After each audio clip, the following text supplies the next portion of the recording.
Okay, then what's the objective? Basically, okay, we have our network, which is a graph, right? And we want to solve some graph problem on this graph, which models the network. So for example, we want to compute the coloring of the vertices of this graph. And okay, so how does it work? So basically, we assume that at the beginning, every node just doesn't know anything about the network. Well, it knows about its own existence, its own ID. And then, right, if you do one round of communication, then every node can learn about its neighbors. It gets a message from each neighbor. So basically, if we have this node here, okay, let's see if I can point. Okay, now you have to look in front. I guess you don't see it on the screen in the middle of the room. So if you look at this node, after one round, it kind of hears from its neighbors, so it knows about its one-hop neighborhood in the graph. And then if you add a second round, right, because also the neighbors of this node learned about their one-hop neighborhood, they can now relay this information. So our node here that we focus on can now learn about the two-hop neighborhood. So basically, for each round, your knowledge about the graph grows by one hop. And at the end, which we usually want to be kind of a number of rounds, which is, say, much smaller than the diameter of the network, every node must know its own part of the output. So let's say if you compute the coloring, every node must know its color. Okay, so I hope that's clear. And then, well, one can look at many different graph problems, of course, in this setting. If we look at the history, there's really in particular 4 problems that people concentrated in, which kind of became something like problems that we just work on to understand the model, right? And one of them is exactly vertex coloring. And more specifically, the problem of coloring the nodes of a graph with delta plus 1 colors, where delta is the maximum degree in the graph. And note that this is a problem that you can easily solve sequentially by a greedy algorithm, right? If you just go greedily through the nodes, and every node initially is uncolored, and you just pick a color that, well, let's say the smallest color that hasn't been picked, because you only have delta neighbors, one of the first delta plus 1 colors is always available. The next kind of traditional problem is the maximal independent set problem. So maximal independent set, for those who don't remember, is a set of nodes so that no two of them are neighbors, and which is maximal in the sense that you cannot include any other nodes without breaking independence. Also, this is trivial sequentially, right? Just greedily go through the nodes in any order and add nodes to the independent set if you can. Then there's kind of the 2 variants of these problems on the edges of the graph. So if you color the edges instead of the nodes, and now incident edges need to have different colors, then, well, if you again do it greedily, what you can do is 2 delta minus 1 colors, because the degree of, right, every edge can have up to 2 delta minus 2 neighboring edges. So 2 delta minus 1 edge coloring is kind of the same as delta plus 1 coloring, but now just if you think of kind of the edges as your kind of nodes of the graph. And the edge variant of maximal independent set is maximal matching. Okay. So these problems really have been studied now, I would say, for 40 years. And they're also not just 4 independent problems, they're closely related to each other. So clearly, right, maximal matching is a special case of maximal independent set, because maximal independent set is an MIS on any possible graph. And maximal matching is just an independent set of the graphs that you can get if you think of what we call the line graph, if you think of the edges as the nodes of your graph. And 2 neighboring edges are connected. And the same for 2 delta minus 1 edge coloring. That's a special case of delta plus 1 coloring. So clearly, if you can solve MIS, you can also solve maximal matching. If you can solve delta plus 1 vertex coloring, you can solve 2 delta minus 1 edge coloring. And then there is also a simple reduction that, well, some might have seen, and I won't go over it, but there's a simple reduction. So you can use, basically, if you want to solve delta plus 1 vertex coloring, you can build some virtual graph that you can easily simulate locally, so that solving MIS on this virtual graph gives you a solution to delta plus 1 vertex coloring, and which basically roughly means that, okay, if you can solve MIS, then you can solve the other 3 problems in the same time complexity. Yes? You just said time complexity is the last word, because I was about to ask what is the complexity of those reductions? Do you care about polynomial increasing something, or you don't worry about that, or is this? Yeah, I kind of said essentially, for the times we have, I mean, so basically the graph you build has n times delta nodes. It still has maximal degree proportional linear in delta. But since all the running times, if you plug in n squared or n, you don't get anything different asymptotically. For what we have, it doesn't change asymptotically. So you basically, you have to solve it on a graph of size n delta. Okay. And you start with the graph of size n. You start with a graph of size n. But yeah, for what we will see what the complexities are, and then we can get back to it. But basically, yeah, if you can solve MIS, you can solve the others. So, okay, why should we care about those problems? And then I guess what I haven't really pointed out so far, except in the title, what I really want to talk about today are deterministic algorithms for these problems. So, we'll get to that. So why should we care? So why, first of all, should we care about distributed graph algorithms? Well, maybe it's, I mean, I still think it's a very natural model. You can ask whether, I mean, you can ask whether the very specific model and these problems have practical implications. It's not so clear, but it's definitely a mathematically very clean model to study distributed graph algorithms. And what we call distributed symmetry breaking, basically, right, in all these problems, even if you have a very symmetric graph, if you do coloring, you kind of have to break symmetries because the nodes now have to commit to colors, and you have this constraint that neighboring nodes have to choose different colors. So maximal independent set, you have to decide whether you're in the set or not, and right, you have the local constraints. And right, so these are very basic problems, but somehow their complexity is at the core of studying many more advanced problems. And one can also argue that this basic model is related to and relevant for other parallel distributed models. For example, well, in particular, for example, this massively parallel computation model, which has been quite popular recently, or streaming models. There's many models where you kind of have a restricted view of the graph, use different, or use similar techniques than what we do here. Why in particular should we care about deterministic algorithms? Well, okay, first of all, that's maybe my main motivation is that understanding the role of randomization is really at the core of what we are interested in theoretical computer science, right? And right, if you have simple and efficient deterministic algorithms, they might also be preferable because right, once you have randomization, things become more tricky.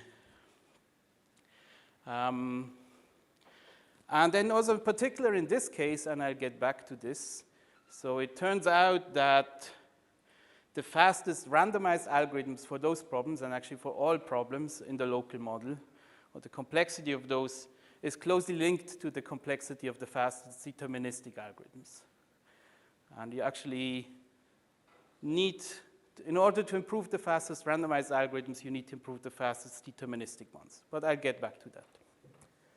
So let's just talk about some, what we know, some early work, which maybe was done in the 80s.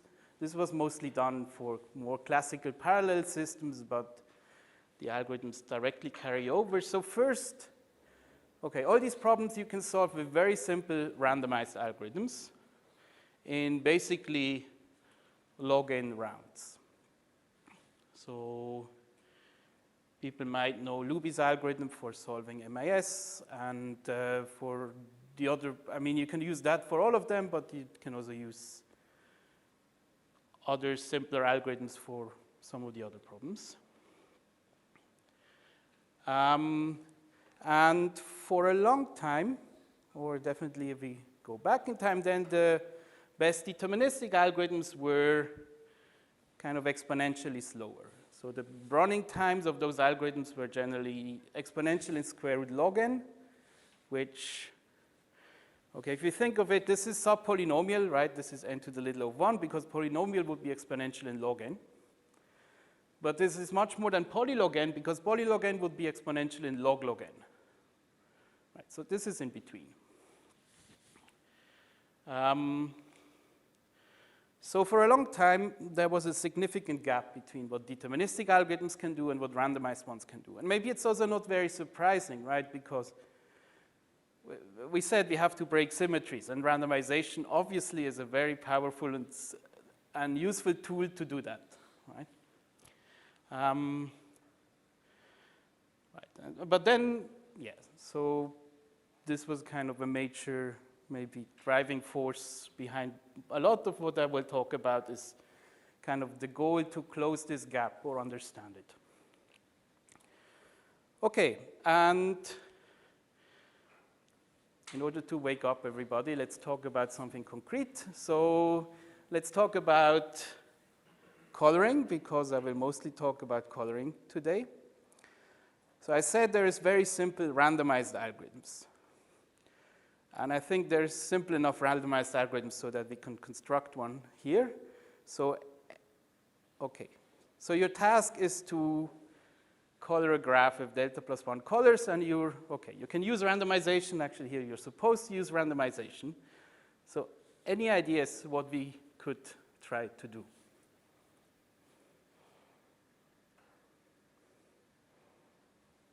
Just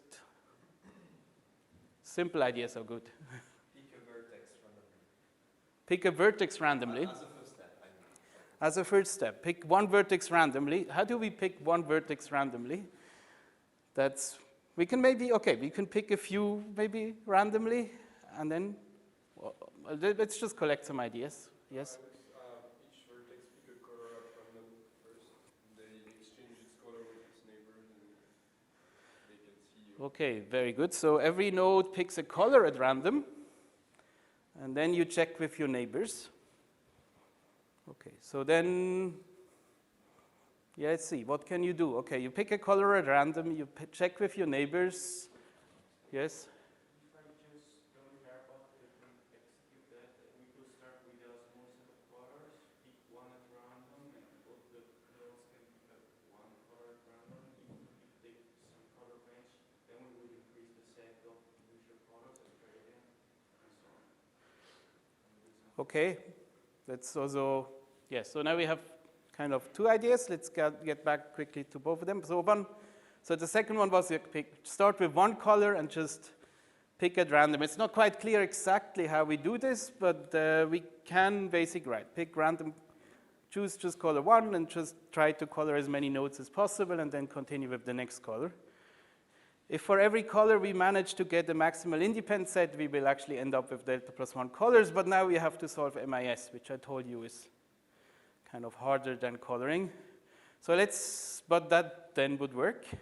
The first idea was actually, turns out, much more efficient. So let's just go to that one. So basically, okay, very basic algorithm, just try a random color. Okay, so a bit more concretely, you run in synchronous phases, and right at the beginning, every node is uncolored, and then you just try a random color.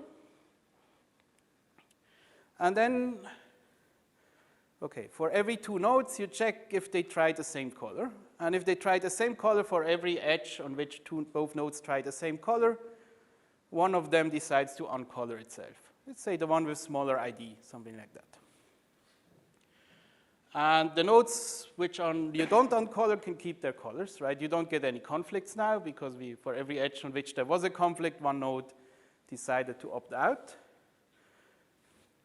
And then you repeat on the graph of the uncolored nodes. Now, when picking a random color, you just have to make sure that you always only pick one from the ones which are still available. Right, so your neighbors still have, some neighbors might still have already have chosen a color, so those are not available anymore. But the remaining ones are still available. You pick a random one of those. How do you fix the available colors? Well, your neighbors tell, okay, so here's a... When I pick a random choice, I have to pick it from some space. If the space is too large, it's not interesting. Okay, so we want delta plus 1 colors in the end here. Okay, so I can give you 2 answers now. So first, okay, I can make life simple, which I kind of want to do, which is not necessary for this algorithm, I kind of want to do for the remaining algorithms. Let's assume we know n and delta. Or at least we know n approximately, but we know delta exactly. It's not really necessary, and here definitely it's not. You can just, if you know the number of neighbors you have, you choose, if you have d neighbors, you choose one of your space from which you choose from is 1 to d plus 1. And that's sufficient. So here it's very local. You just need to know how many neighbors you have, and then one more is your color space. And yeah, and then whenever a neighbor, okay, at the end, if a node decides to keep the color, it has to inform the neighbors. But still, one of these phases you can do in, say, at most 2 rounds. I guess we can cut it down to 1 round if we're a bit careful, but constant number of rounds. Okay. Let's try to analyze what happens here. So let's just, okay, try to find out what's the number of nodes that can keep their color, which is, well, what is it, right? It's the number of nodes that try a color minus the number of nodes that get uncolored, right? So how many, well, the nodes that try a color are just all nodes which are still uncolored. The number of nodes that get uncolored, well, what's here in the box is not actually exactly this number. This is an upper bound, right? It's the number of edges on which both endpoints try the same color. So for each of these edges, one of the nodes uncolors itself. Now you could double count because you have 2 edges and for both of which share an endpoint, and for both of them the same endpoint uncolors itself, but definitely this is an upper bound on how many nodes don't get colored. So let's try it, let's see what happens here. Let's look at an edge between 2 nodes which are both uncolored at the beginning of the phase. And let's just say, okay, the degree, right? So du is kind of the degree of node u, but in the uncolored graph. So it's the number of uncolored neighbors, and dv is the number of uncolored neighbors of v. And okay, first note that the number of available colors is at least the number of uncolored neighbors plus 1. Because initially it was at least a degree plus 1, and then, right, if k nodes, neighbors of the node get a color, you can remove at most k colors from a list of available colors, and you also remove k from the degree. Okay, the Fourier calculation, let's just assume dv is larger than du, or larger than or equal. So what's the probability that u and v pick the same color? So an easy way to see this is you can just assume that, right, I think this is called principle of deferred decisions or so. You just assume that u first picks its color, and then v picks its color. So whatever U first does, the chance that V picks the same color is at most 1 over the number of colors from which V picks. So it's at most 1 over the degree of V plus 1. It could be much better if the set of available colors is not the same and so on, but this is an upper bound. And okay, I can also upper bound this in this way, right? Okay, I basically removed the plus 1, and then I said 1 over du is larger than 1 over dv. So let's just take the average of the two. Okay, so so let's now work with this. So let's say the number of uncolored, okay, the set of uncolored nodes at the beginning of the phase is GU. And then this is the graph on uncolored nodes. And the number of nodes that keep the color, let's define a random variable x.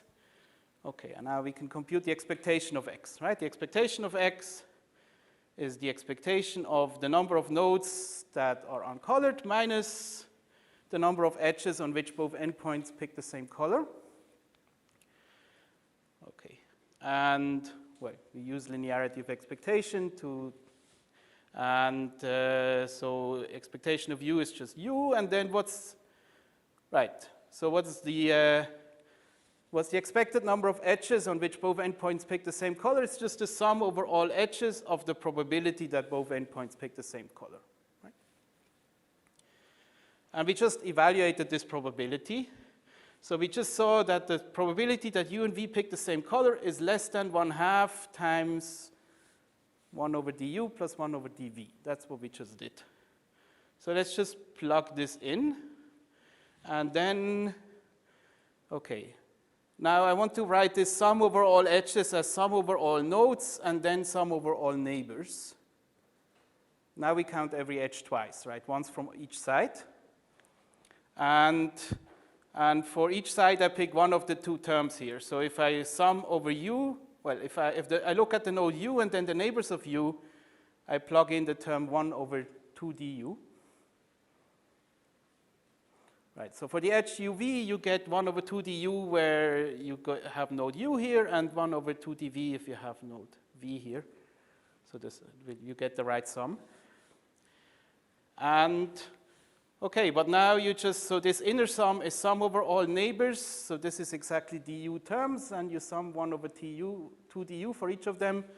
So this inner sum is always exactly 1/2, right? So this is sum over du things, and always the same quantity. So you sum over all nodes 1/2, so you get half the nodes. So u minus u half is u half. So in expectation, half the nodes at least can keep their color. And okay, I mean putting things together, right?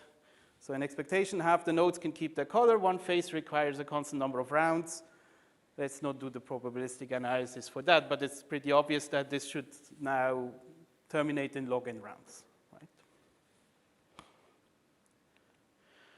And okay, just a few simple remarks. One can actually show that this is log n rounds in expectation and also with high probability. And one can also do a slightly stronger analysis and show that really in every round, every node can keep the color it tries with constant probability. And okay, I wrote here, this is actually a nice exercise to do this. This is very easy to do if you blow up the space of colors from which you pick a little bit, but if the space is exactly your degree plus 1, you have to be a little careful, but it's okay, we don't need it here. So we anyway saw that this is log n rounds. Okay, so simple random coloring takes you log n rounds to get a delta plus 1 coloring. So what about deterministic coloring? This is much less clear, right? So, okay, first, let's just collect some ideas. What about implementing the sequential greedy algorithm? So how could we do this? Well, we could just say, okay, we wait for, let's say we give priority to larger ID nodes, and then let's just a node waits until all neighbors of larger ID are colored, and then it chooses the smallest available color. Something like that could work. So if we do this, how good or bad is this? I'm only asking people who were not in Roger's POTSI class.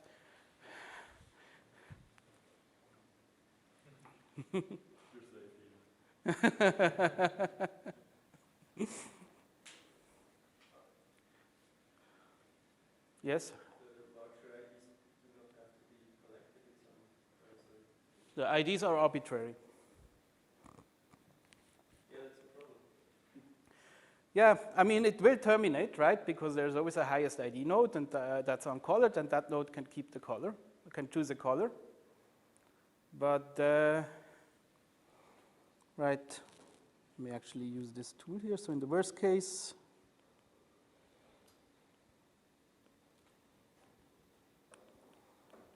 this will be O of n, right?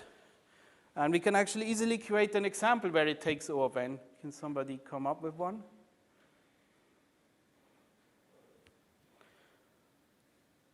Yes, you're right. what you showed with your hand is what it should be, yes. So yes, you do just the path of nodes, and let's say IDs are just 1 to n, but you just, they could just be increasingly, and now the nodes just color themselves from right to left. Okay, it works, but it's pretty slow. So there's one obvious case, at least now I'm using this local model, right? You can send as much information as you want. There's one obvious case where things are efficient, and that's if the diameter of your network is small, right? Because if you run an algorithm for diameter many rounds, and if you don't care about how much information you pack into each message, then every node can just learn the topology of the graph. And then you can simulate whatever sequential algorithm locally, and every node just knows what to call it to choose. Was there a question? Yes? What will happen if there's one node and all other nodes are connected to that particular node? So if there's one node and all others are connected to it, right, then your diameter is 2. So in 2 rounds, everyone sees the graph. And with the IDs, you see the topology, you see the IDs, and then you just run like the sequential greedy algorithm in some canonical way, say going through the nodes in order of IDs, and then you know what color this algorithm will assign, and then you also know what your own color is as a node.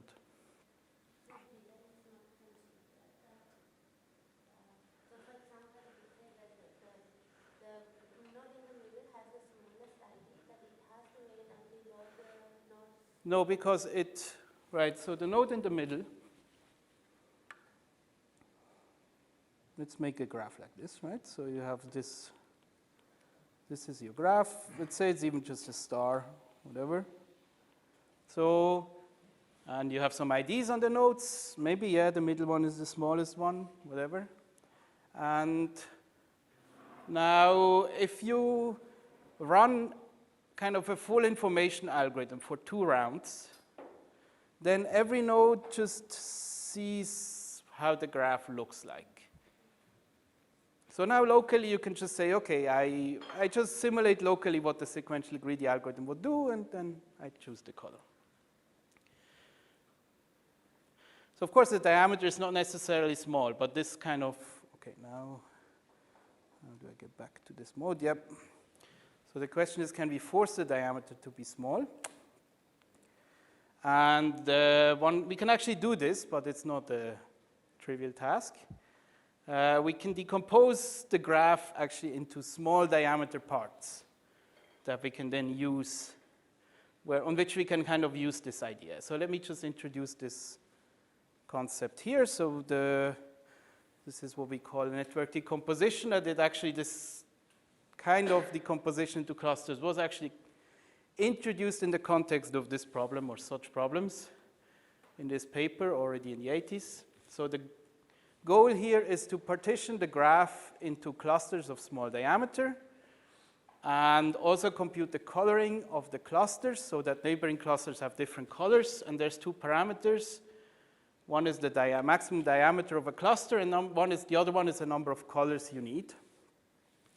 And okay, and so first of all, let's just see if we have such a structure, how can we use it? So, right, what you can do now is, okay, so I claim you can solve any of those 4 problems I introduced, and many others actually, in D times C rounds. Because what do? We start with an empty solution, we iterate through the colors of the clusters so that we don't color neighboring clusters at the same time. And then, right, let's say we first go through those orange clusters, so all of the nodes in them choose a color, just very brute force. So you use D rounds to learn the topology of the cluster, and you do it sequentially, basically. And then, okay, the neighboring clusters need to learn what colors are not available anymore. That's one more round, and then the next color can operate. Right. So you need C times D rounds. And it's really a brute force algorithm, right? And we were exploiting the model a lot, but it works. Question. Do we have to know we are in this decomposition graph, or is this something that we're going to learn as the algorithm? Do we have to know what? Well, you said given there is a decomposition of the graph. We don't know the graph, right? I know that. Yes, okay. So we can compute, there is a distributed algorithm for computing such a decomposition. And that's, of course, the hard part of the algorithm. Okay. So this was just, okay, if there is a decomposition, it's easy. But the hard task is to compute such a decomposition. Okay. And this is, I told you 2 to the square root log n as running time, and this is actually where it came from. So there is an algorithm which computes such a decomposition, which actually has very good D and C. Both of them are order log n, and one can prove that this is existentially optimal, that, okay, for every graph, first there exists such a decomposition so that each cluster has diameter log n, and you only need log n colors to color the clusters. And you can compute that in this 2 to the square root log n rounds. And this was also shown already in the 80s. And I'm not going to go over how this is done. Let's just believe it. So, but there's, always when this thing appears, there is some recursion where you kind of lose a polylog factor in each recursion step, but then you only have kind of root log n recursion step, something like that. Or actually, here's the constant. This is already a slightly optimized version of what they do. Okay, this gives you 2 to the square root log n algorithms for our 4 problems and for many more problems. And let me digress a little bit. This actually gives you very efficient algorithms for a lot of problems, but this we realized much later. So we can actually use such a network decomposition as a generic tool for derandomization. So this is a framework that we developed some years ago. So basically you can take, okay, there's an asterisk here, but you can basically take any randomized algorithm and turn it into a sequential. So first of all, you can take any randomized algorithm, that's the first thing, and turn it into a generalized version of a sequential greedy algorithm. This is true, okay, for if you have a distributed randomized algorithm in this setting, and it has the additional property that the node can locally, within some relatively small radius, check if the solution is locally correct. And so if you kind of have a problem where you can locally check if the solution is fine. Something like coloring, you can locally check if your neighbors have different colors. MIS, you can locally check if it's valid, if it's an independent set, and if it's maximal. And in many cases, you can do that. And then there is, one can, Okay, so here's just roughly how this works. You assume you have some randomized distributed T-round algorithm, which succeeds with high probability, or specifically more than 1 minus 1 over n, and where valid solutions can be checked locally. And, okay. Now, what you're using is what's known as the method of conditional expectation to transform this into a sequential, kind of generalized sequential greedy algorithm. So basically, the game we're playing is the following. I don't want to go into too many details here because it will take too much time. But roughly a randomized algorithm we can see, randomized distributed algorithms we can see as follows. We can basically see as, okay, every node chooses some random bits, and it can do that at the very start of the algorithm. And once all those random bits are fixed, then you can more or less run a deterministic algorithm, right? Which also just takes these random bits as input.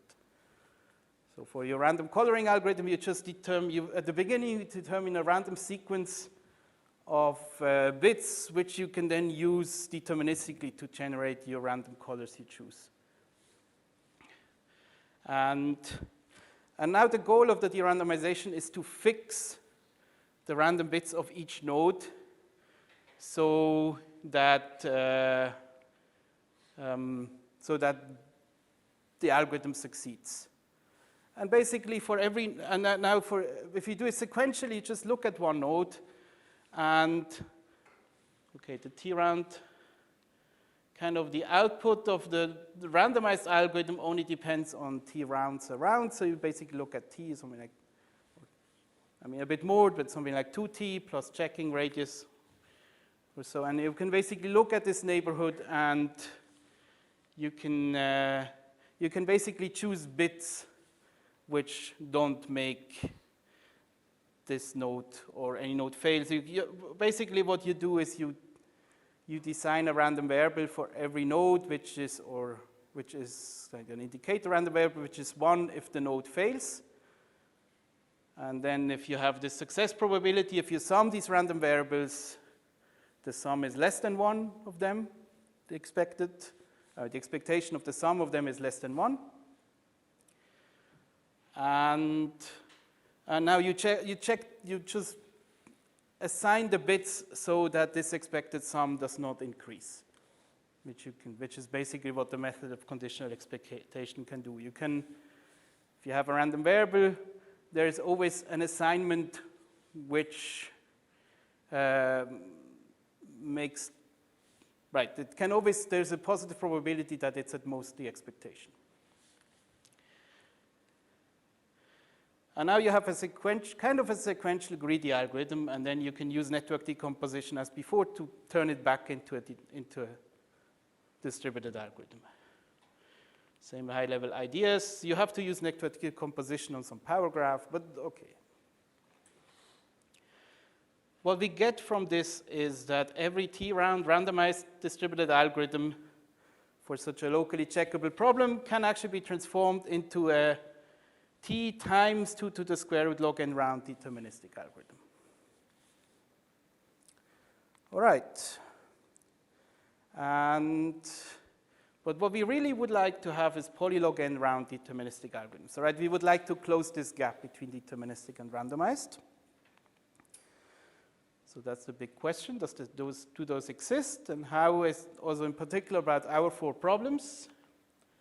And okay, the first problem among the 4 for which this was explicitly shown just by giving specific algorithms for this problem is the maximal matching problem. And for maximal matching, it has actually been known since the late 90s that you can do it deterministically in polylog n rounds. And I'm also not going to talk about how it's done. This was much later, in 2017, improved by Manuela to get log squared delta times log n rounds. So this was kind of, okay, it was, if you want a small improvement, at least if delta is large, but it was also a much cleaner algorithm and a much simpler algorithm to achieve it. And the core of the algorithm basically is, okay, you start from an approximate fractional maximum matching solution, and you kind of deterministically round it to an integral matching solution. And you do this gradually. And we will see this kind of idea in another context later. And this algorithm always, okay, directly works in congest. This is a very simple algorithm. Then the next problem for which we achieved polylog n algorithms was the edge calling problem, right? These are kind of the problems on the edges somehow tend to be easier. And here the observation was that, okay, you can actually reduce 2 delta minus 1 edge coloring to computing a maximal matching, but now it's on hypergraphs. Only 3 uniform hypergraphs, but still hypergraphs where the other algorithms we knew for maximal matching, they need graphs. They don't work on hypergraphs because you kind of look at paths of edges, and here you would get the kind of exponentially increasing structures.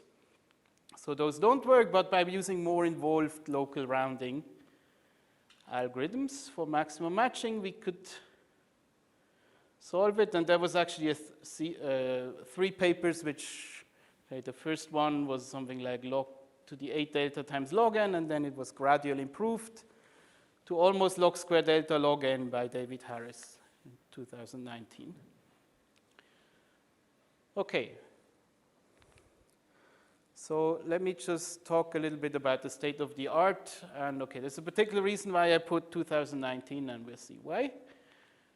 Okay, so this is the best complexities that we knew back then about the problem. So for MIS, the best deterministic algorithm is 2 to the square root log n. We know how to do it. Just neglect the composition. The best randomized one. Okay, so that's the complexity. For now, let me just let it stand like that. So if delta is large, this is basically log n. But if your degree is small compared to n, this is better. For maximal matching, it looks, okay, deterministic, we have this algorithm by Manuela, which is log square delta times log n. And randomized, we also have the log delta here, but then this term, depending on n, is much better. It's only log n to the 3.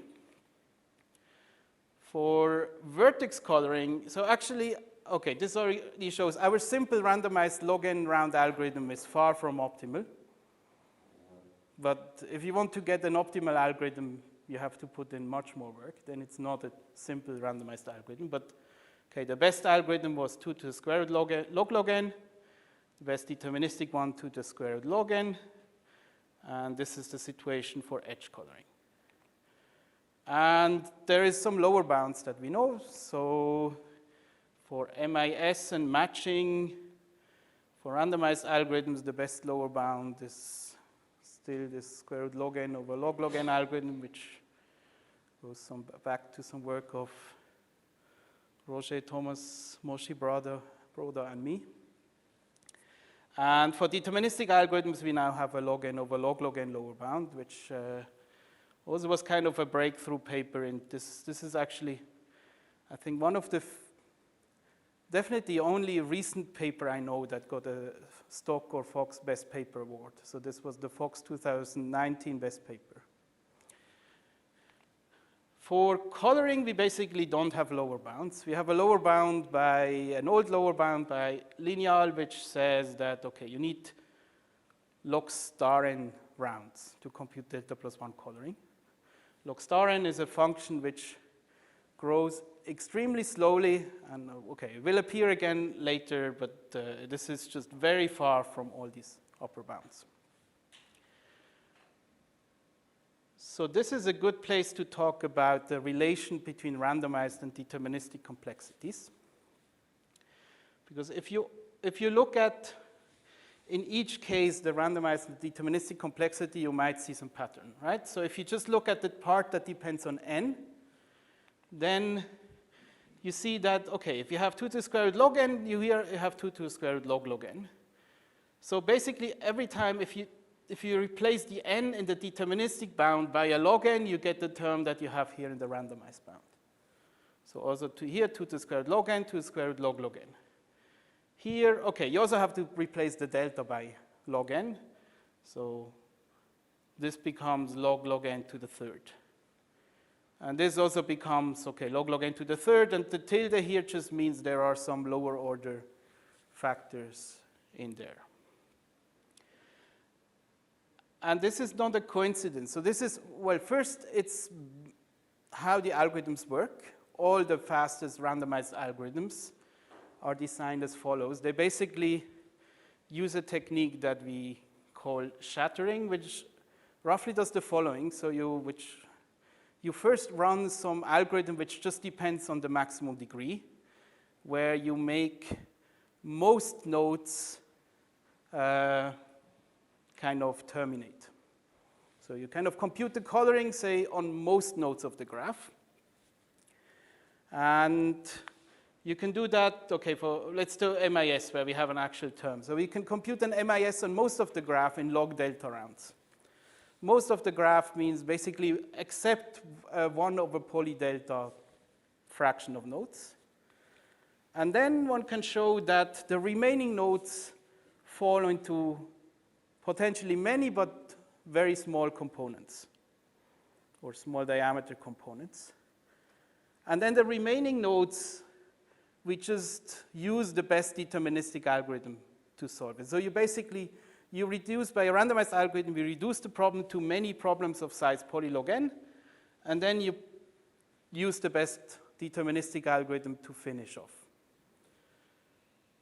And it was shown that in some sense this is the best you can hope for, because there is a lower bound which shows that the best randomized complexity you can get for graphs of size n has to be at least as large as the best deterministic complexity on graphs of size root log n. So it's kind of not avoidable, and this is what I meant by, in order to improve the best randomized complexity here, we have to improve the best deterministic complexity. That's maybe one of the main motivations also to look at deterministic algorithms. Okay, so then there was a big breakthrough, really by Vasek Rosson, who was a student of Mohsen Ghaffari at that time, a master's student, he basically, he showed that this generic tool, this network decomposition, you can actually do in polylog n rounds deterministically. So this has kind of been open for 30 years. Maybe people didn't try enough, or because in the end, the algorithm that he came up with is fairly simple. It had some new ideas that weren't tried before, but it's fairly simple and elegant. But okay, you can compute this decomposition in polylog n time. And this immediately gives polylog n, like log to the 7 n round deterministic algorithms for MIS and delta plus 1 coloring. And it gives polylog n algorithms basically for all problems for which you have polylog n randomized algorithms, for all locally checkable problems. Right, we had this generic derandomization method. So you can use this to kind of derandomize everything which is polylog n randomized to polylog n deterministic. Okay, the two asterisks are, it has to be a locally checkable problem. That's a minor kind of restriction. And then, well, you really exploit the local model. So it's a very brute force way of derandomizing. Right. You have to collect topologies of clusters and solve something very non-trivial. Do method of conditional expectation in these clusters. And then this was slightly later improved with a similar algorithm to log to the 5. So this kind of gives this new picture right now. Basically, what changes is these two complexities become log to the 5, and directly also the randomized complexities become better, because that's how the algorithms work. You can just plug it in there. Okay, so let me see how much.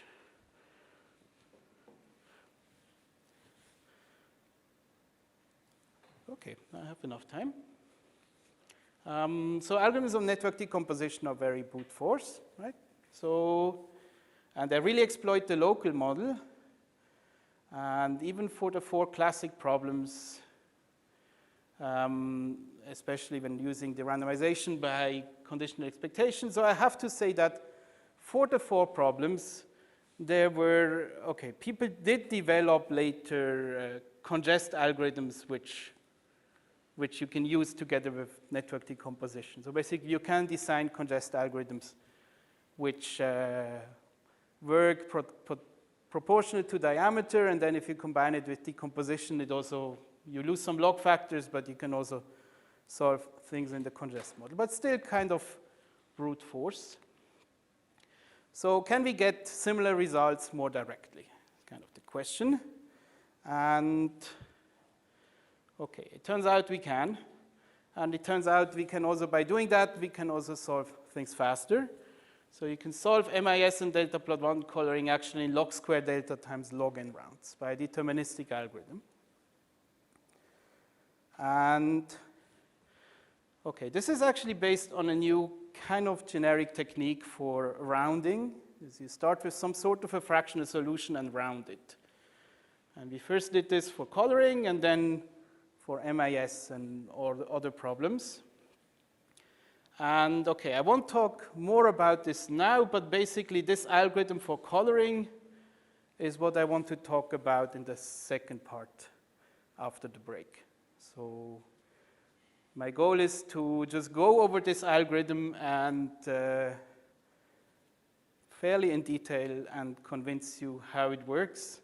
And you will see that it's actually, given that this is a problem that has been open for a long time, this is a very simple algorithm that comes out in the end. Okay, and you can, well, for MIS, the algorithm doesn't immediately work in congest, but you can make it work. It just costs a bit. So we'll talk about this later. This, again, changes our picture. Now all of them are log square delta log n, and also the deterministic complexity go down to log n to the 3.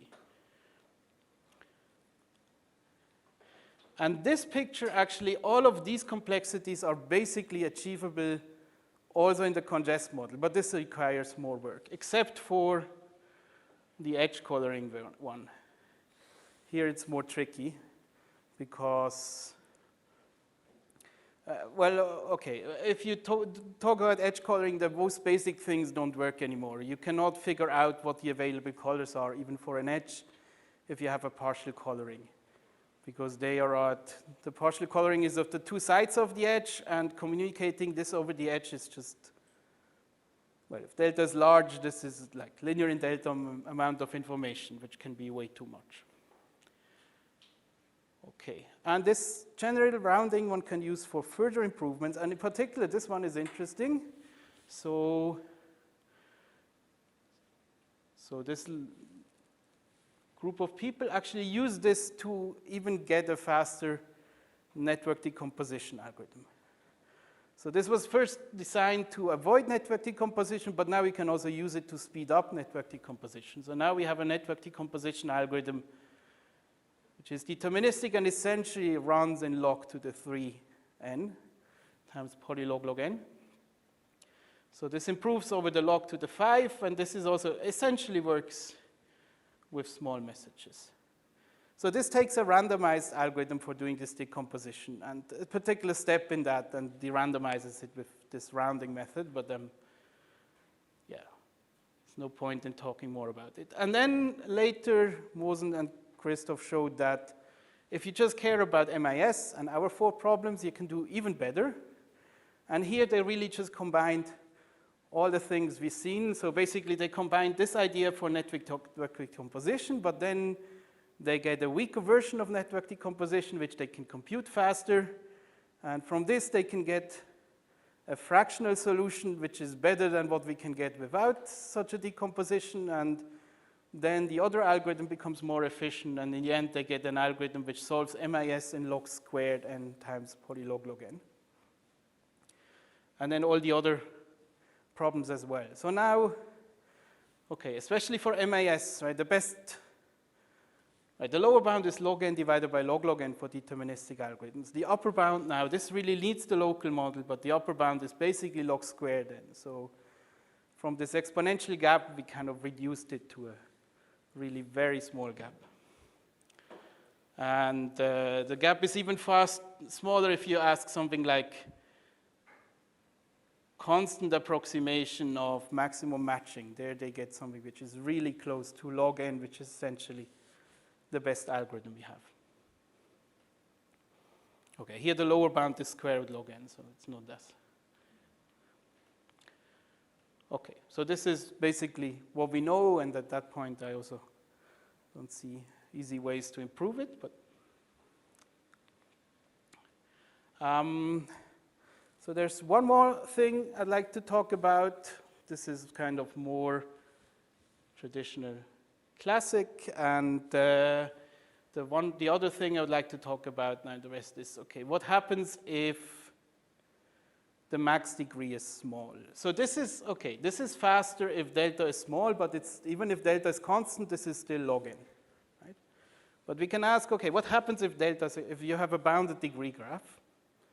How fast can you then color it? And it turns out that in this case, you can actually do much faster. And this is old stuff, really, so from the 80s.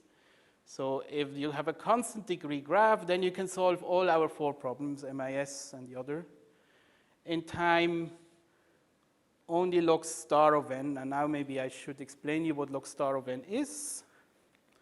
So basically log star of n is the, okay, if you start with n, it's the number of times you have to apply logarithm until you get basically a constant.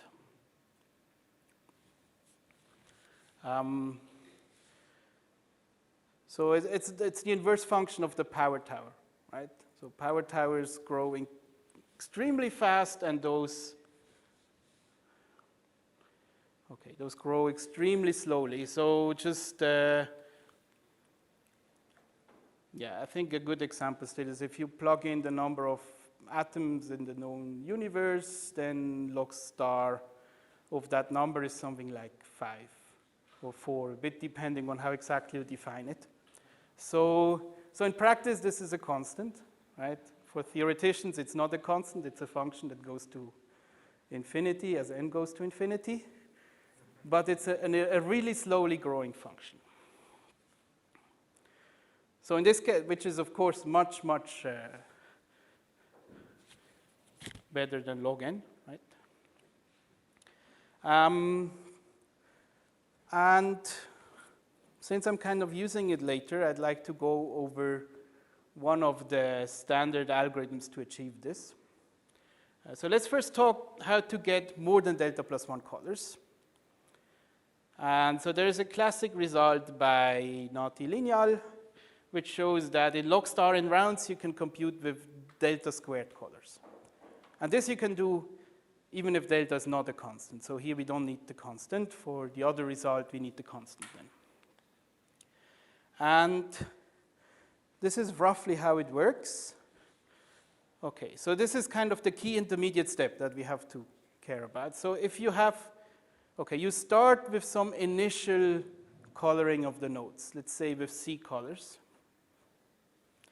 And then there exists an algorithm which only takes a single round, which reduces the colors to this number. Delta squared times log squared of C to the base delta.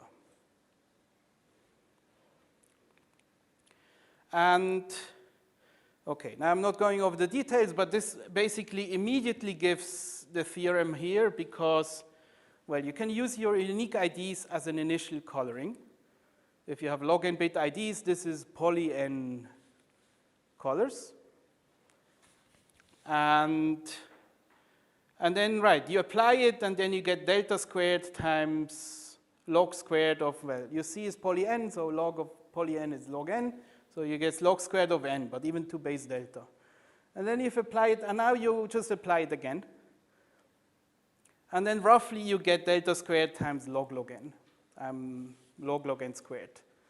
Okay, I'm not going over it, but that's roughly what happens. So it's, okay, you have the squared here, but it doesn't really matter. You still need proportional to log star n rounds to get this down to delta squared, and to really get it down to delta squared, the delta here helps, because as soon as C is a polynomial in delta, one step gets you to delta squared. Right? So this is really what the key thing that we need to solve. So given a C coloring in one round, we want to get a delta square log square base delta C coloring. And, okay. I'm first assuming we have some structure, and then I'm showing you how to get that. So assume that, okay, we have some parameter tau. Think of tau as a small integer. It's not a constant, but it's relatively small. And then we're given sets S1 to SC. So we're given one set for each of the initial colors. And every set is a subset of 1 to C prime. C prime should be the new number of colors, and we'll get to what it is. So you have kind of, if your initial color is capital C, you have capital C many subsets of the new colors. And the subsets have the following property. Each subset has size more than tau times delta, and any two intersect in at most tau many colors. Okay. So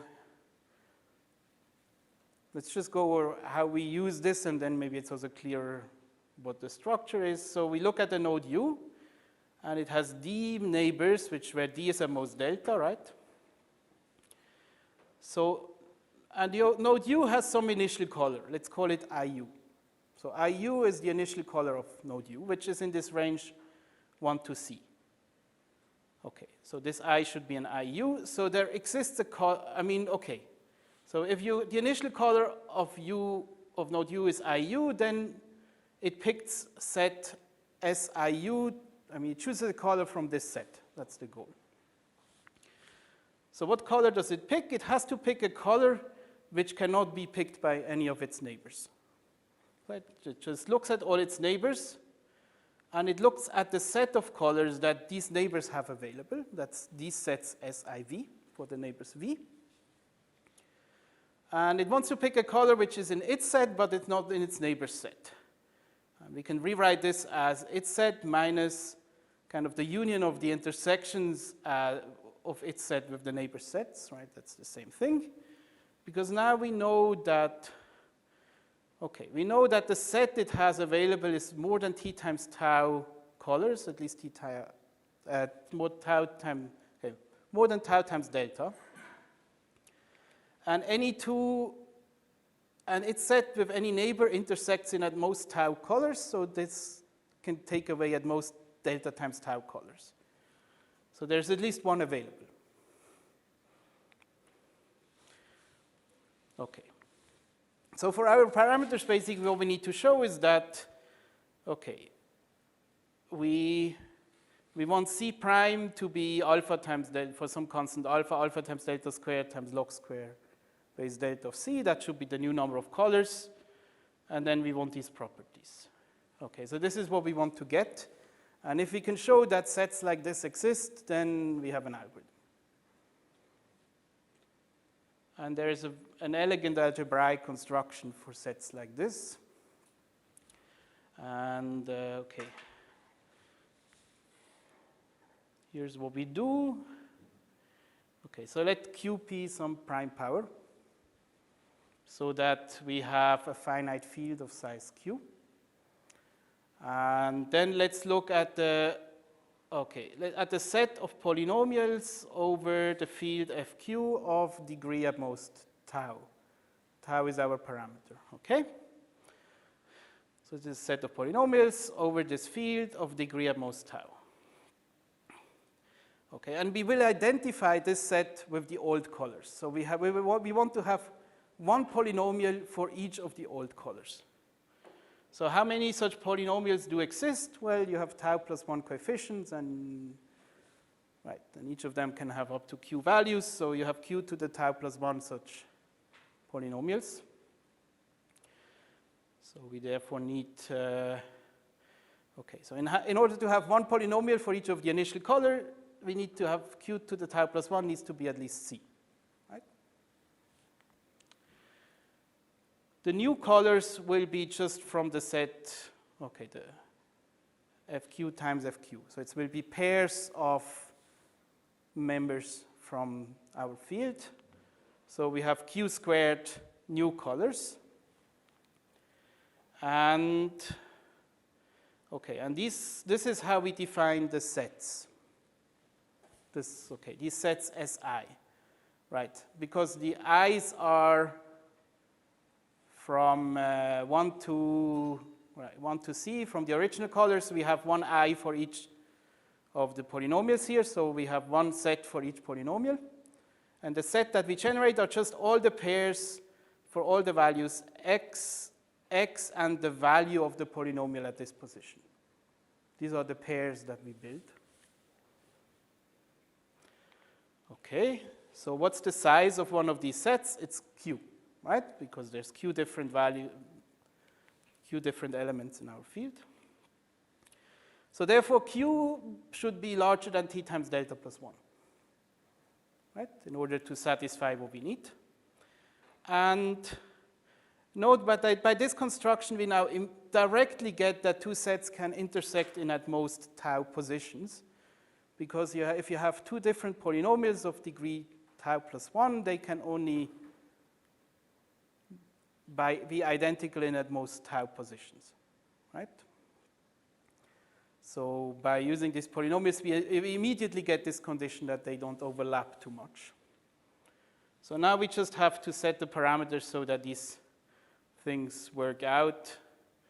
So this is what we need. So this is how we set the parameters. We set tau to be log base delta of c, and we set, okay, the prime power we choose somewhere in this interval, t delta plus 1 up to 2t delta. In this interval, there's even a power of 2, so definitely there's a prime power.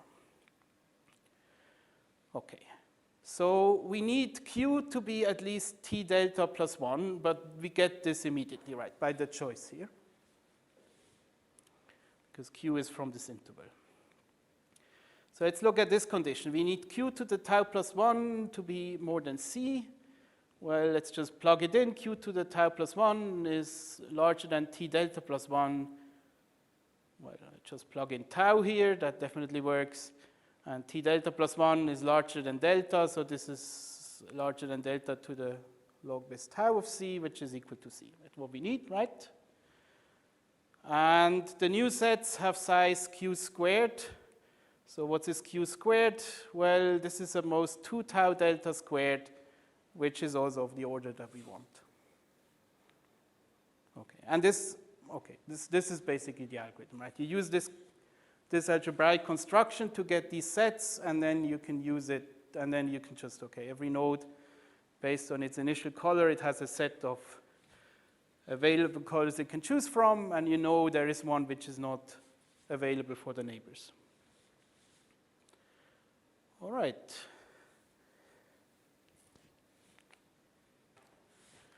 How do we get from delta squared to delta plus 1 colors? Well, the easiest way is the following.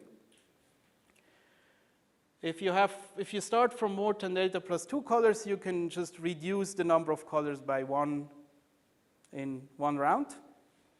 And well, each node of the maximum color, they can do that in parallel because they're not neighbors, just chooses one of the available smaller colors in parallel. So from an order delta squared coloring, we can therefore get to a delta plus 1 coloring in delta squared rounds. Okay, so this gives, okay, so combining what we have, this gives an algorithm, right? You need log star in round to compute delta squared colors, and then in another delta squared rounds, you reduce to delta plus 1 colors. And if delta is constant, this is log star. But okay, still, we can now ask, okay, can we still improve the dependency on delta? And we can improve this.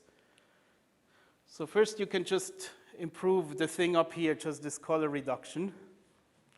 And you can, like doing that, you can get down to delta log delta plus log star. And then you can use some other tricks. There's now also an additional algorithm doing that, but the original ones basically use some divide and conquer approach. You can basically improve to linear in delta plus log star. And by now we even know how to improve further. So we can get roughly to square root delta plus log star in rounds for delta plus 1 coloring. Okay.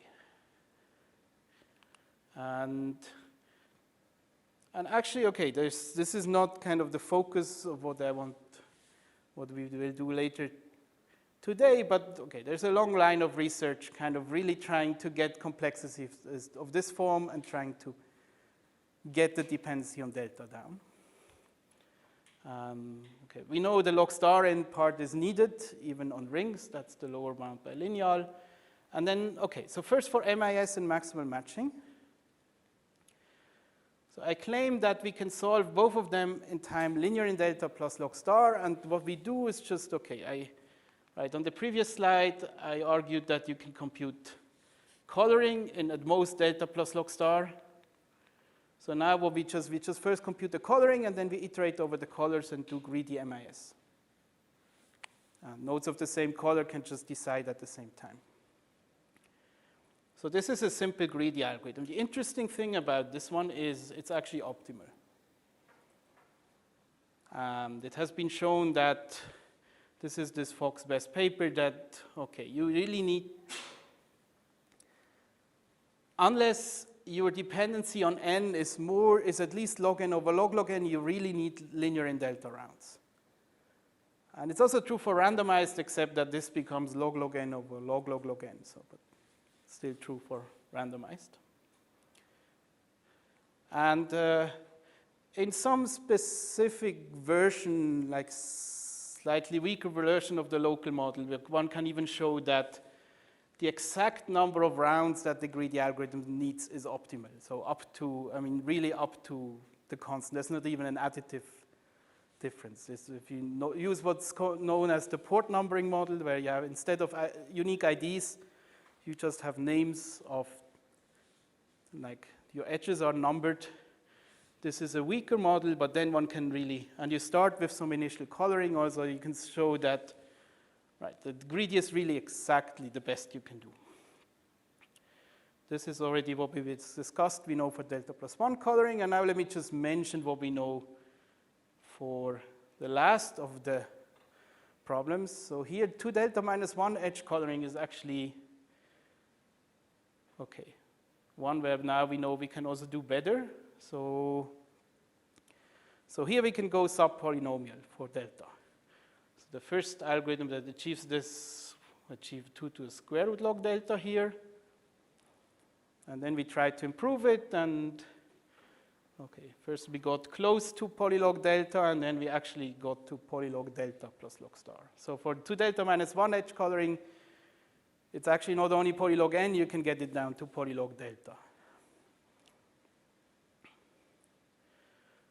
And okay, these are just the people who worked on at least the recent kind of line of, on my part of the recent line of work in these things. So this is everything I wanted to give for the overview. And then in the second half, I want to kind of dive into one particular algorithm, this log square delta log n deterministic coloring algorithm, and do that in detail. And okay, I'm not going to use slides, so everything will be slower, and I hope so that everyone can follow. But if you have, we have 5 more minutes, so if you have any questions, I'm happy to answer, and otherwise, we have 5 minutes for taking the picture and then still have the full coffee break. Yes? So the most obvious open thing here seems to be a lower bound on the coloring side. That's true, yes. Why is there no coloring lower bound? It's a, Have people good. Yes, people have tried. So, okay, so the method of choice nowadays to get lower bounds, especially for this function of delta, lower bounds for these problems, is a method called round elimination, where, so basically this, okay, so there is, for, you have a locally checkable problem that, okay, it's defined in the right way and phrased in the right way. Then there is a,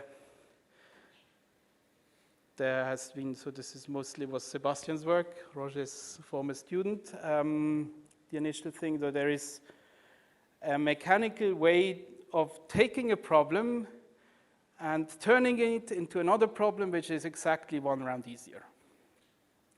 So you can basically take a problem, some locally checkable labeling problem, define it in the right language, and then turn it into a problem which is exactly one round easier.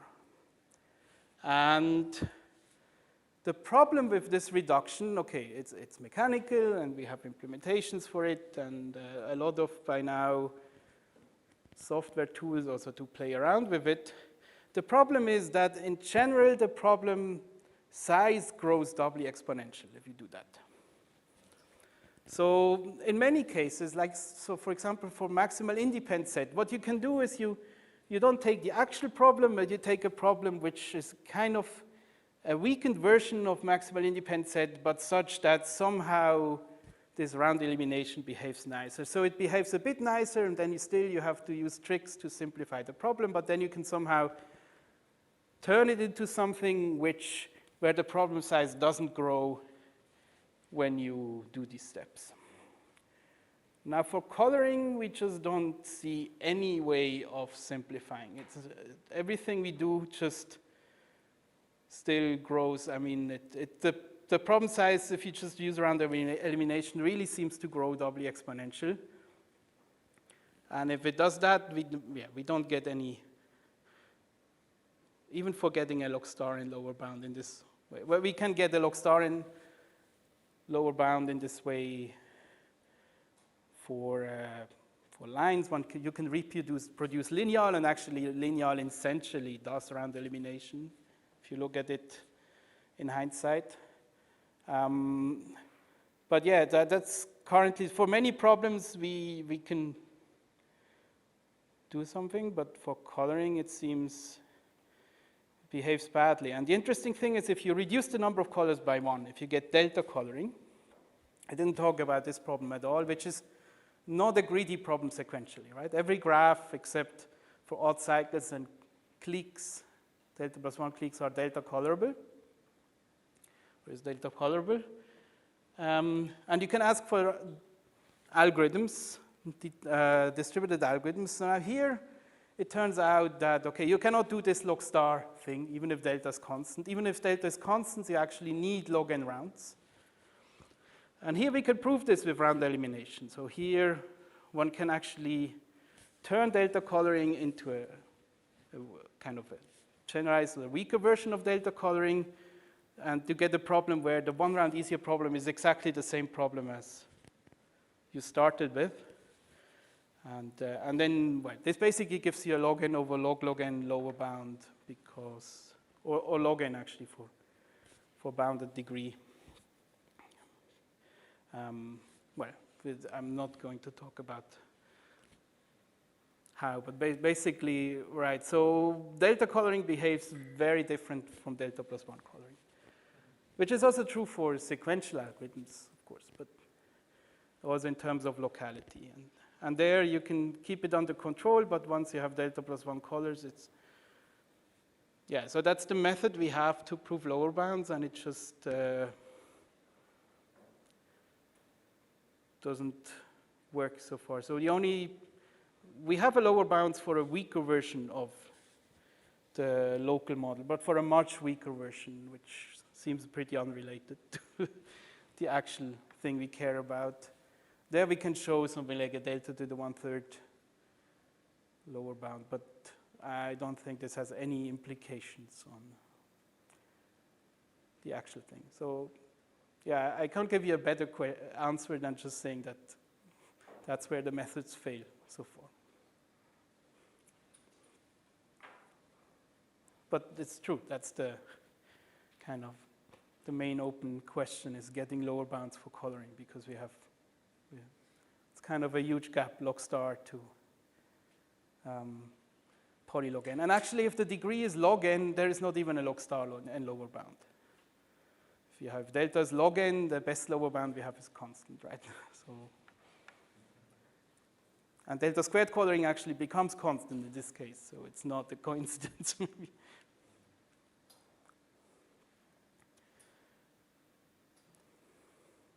All right, let's continue. Let's continue. So I want to do this a bit differently and I guess slower than what we did before. So for everybody who I lost at some point before, now is a good time to reconnect, because we will only use a few things of what we saw before. So the goal is to work through some recent algorithm for computing a delta plus 1 coloring deterministically, and concretely, okay, the full algorithm will be log squared times log n rounds. And let's just start. But here especially, if anything's unclear, please interrupt me, and I'm happy to discuss. Okay, so let's just start. And to start, let's just, oh, and if my writing is too small, also let me know. I don't know how it is on this screen here, but I hope it's readable. So let's look at our randomized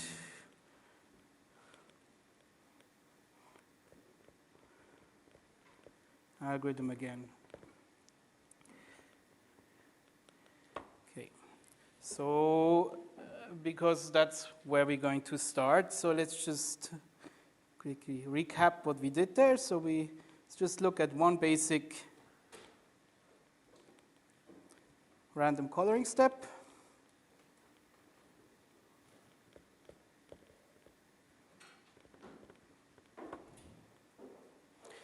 Okay, so how does it work? Let's just fix some notation first. So for simplicity, I'm now just going to assume that the set of uncolored nodes is just a graph. So I'm going to call V the set of uncolored nodes, and I'm using E for the edges between nodes in V.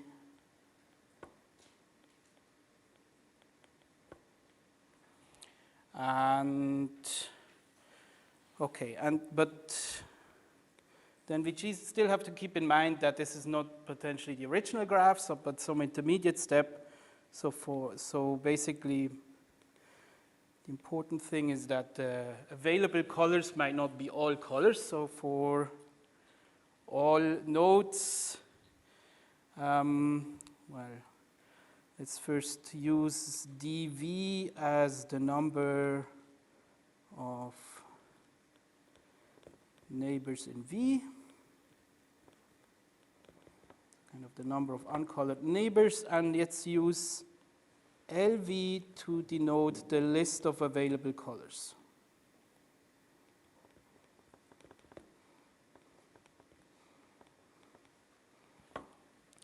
Okay, and I'm going to assume that the size of LV for every node is exactly the degree of V plus 1. So if you have more colors available, then you just forget about some of them, and now you have exactly your degree plus 1 colors available. Okay, so that's basically the setup, right? We have a graph, nodes V, edges E. Every node V has degree dV and a set of available colors of size dV plus 1, and our goal is to color a constant fraction of the nodes, basically. And once we can do that, right, the rest is easy. Okay, so let's look at the randomized algorithm again. So how did it work?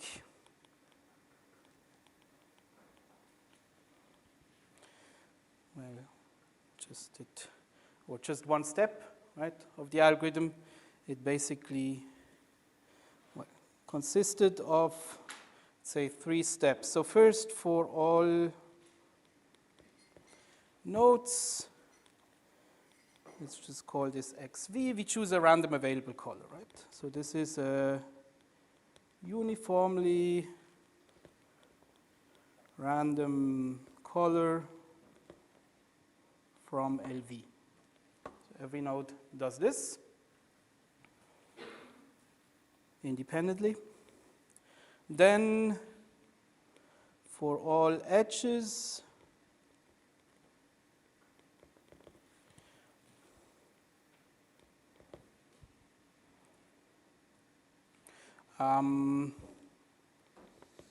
oops, what happened now? If they pick the same color, then we have to uncolor one of them, right? So let's say,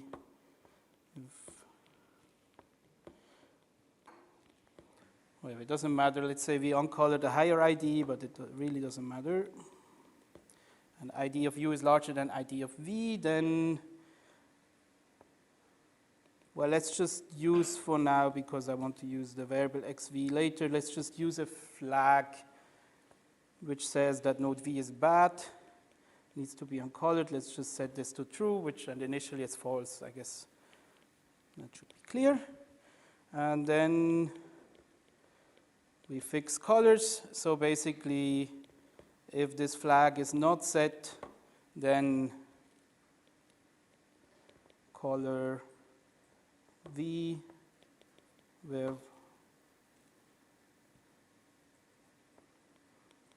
color XV. Okay, so this was the algorithm, right? And as a randomized algorithm, we analyzed before that the expected number of nodes which get colored is at least half the nodes. Okay, so now I want to, as a first step, generalize this algorithm just a little bit.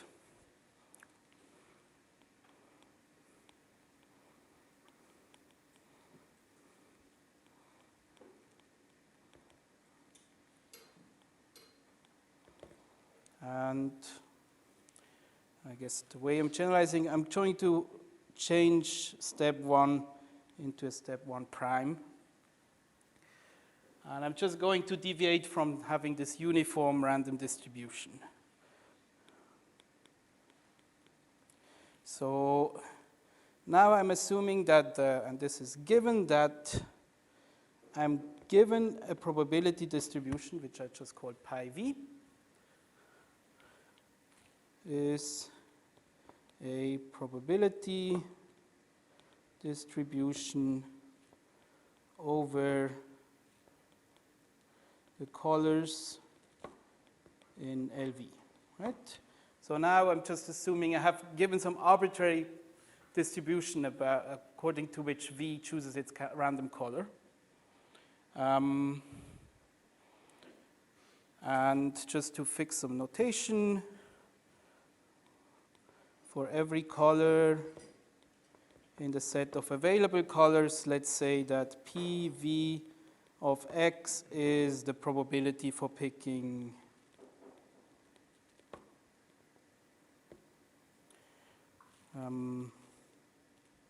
well, basically, okay, the probability for picking XV equals X.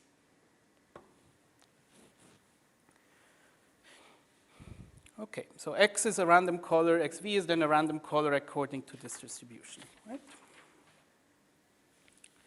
And now we can redo the analysis with this general setting, just to see what we get. Okay, maybe, okay, I can go over the page here, so let's just look at.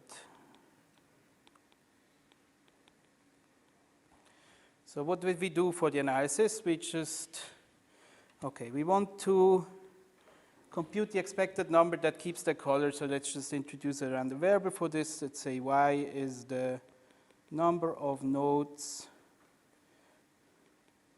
that get colored. So the number of nodes that can keep the color. And then I know that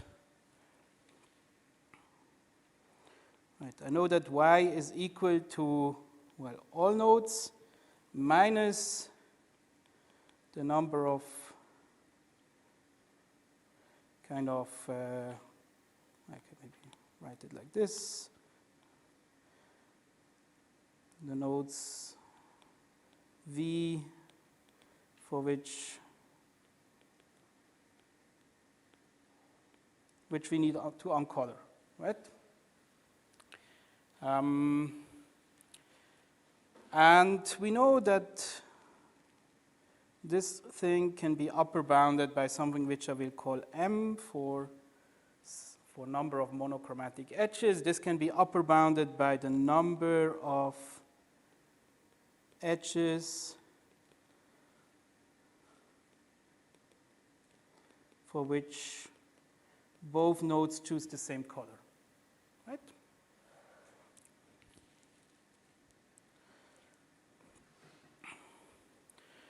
Okay, so and now, okay, what can I say? What's the expectation of y? Right, if I want to be very precise, right? It's the expectation of the number of nodes, well, or it's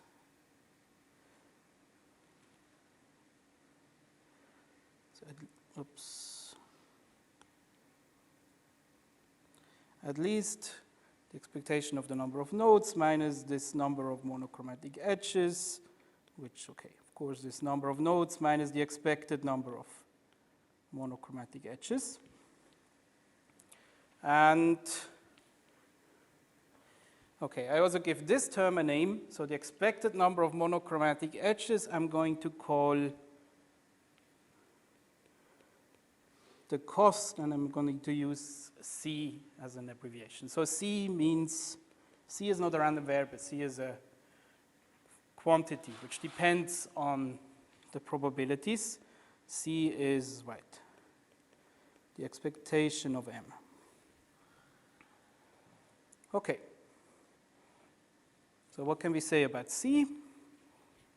This is basically repeating the analysis we did before, right? So C, right, expectation of M by definition. And okay, we had this before, right? What's the expectation of the number of edges on which both endpoints take the same color? Well, it's just the sum over all edges of the probability that both endpoints take the same color. So I sum over all edges, and then I put here the probability that xu equals xv. And I can phrase this in terms of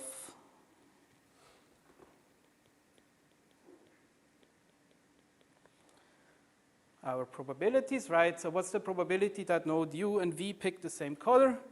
Well, why does it go away? I can just sum over all the possible colors that they can pick, both of them. So that's the colors which are available to both of them.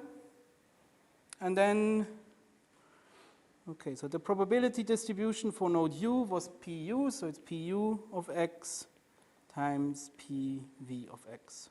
So they pick their colors independently, right? Okay, and then I can also give this, okay, let's call this edge E here.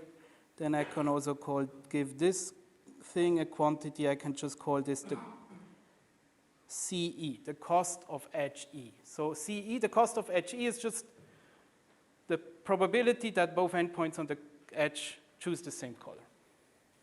Or it's this edge's contribution to the expected number of edges which pick the same color. It's the same thing. Because then I can just, right, now the cost is just, let's write this here. So the cost is just to say, is just I can write as sum over the costs of all edges. Okay, this all depends on the probability distributions, but let's not make it too notation heavy. Okay, so now just to recap what we already know, if pi is the uniform distribution, maybe we don't have to repeat this, right? So if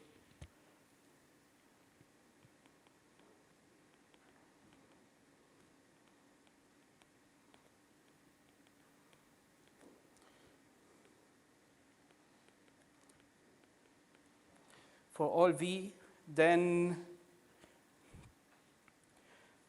well,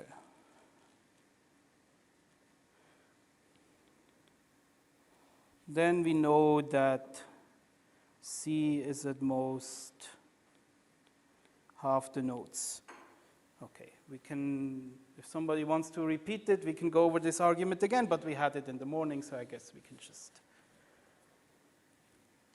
leave it there.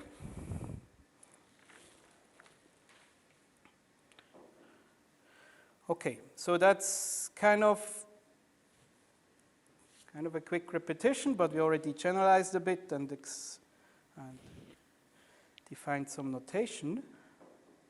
So now so basically what I'm going to do now is, okay, I have this randomized algorithm, but basically I'm now interpreting this randomized algorithm, or kind of the assignment of the probabilities for each node, as kind of a fractional way of solving our coloring problem. Let me just define it first, and then it will, kind of the whole idea will become clear, I hope. So,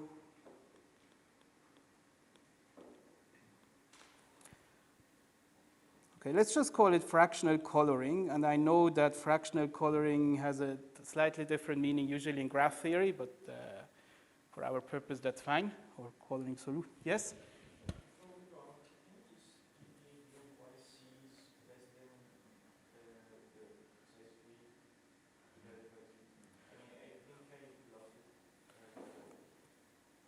I can very quickly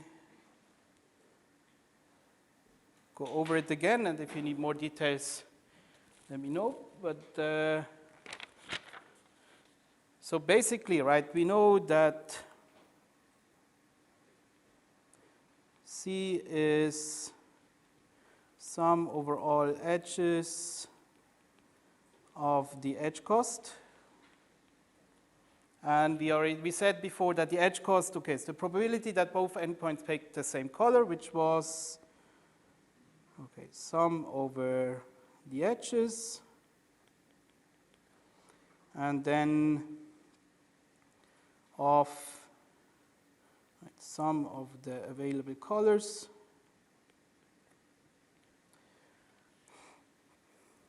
And now basically, okay, what we said before is that this is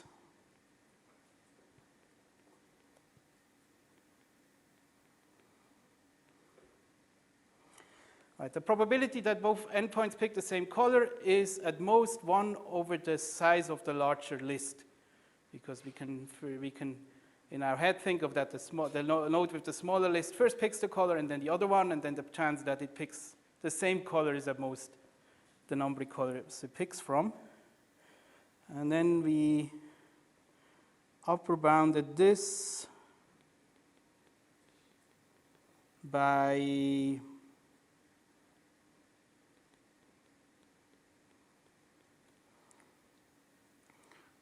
it was 1/2 times 1 over du plus 1 over dv. Right, because maximum of 1 over maximum of du and dv is of course upper bounded by the average of 1 over du and 1 over dv. And the plus 1 I can just drop, and then I can rewrite the sum as sum over all the nodes, and then sum over all the neighbors. Now,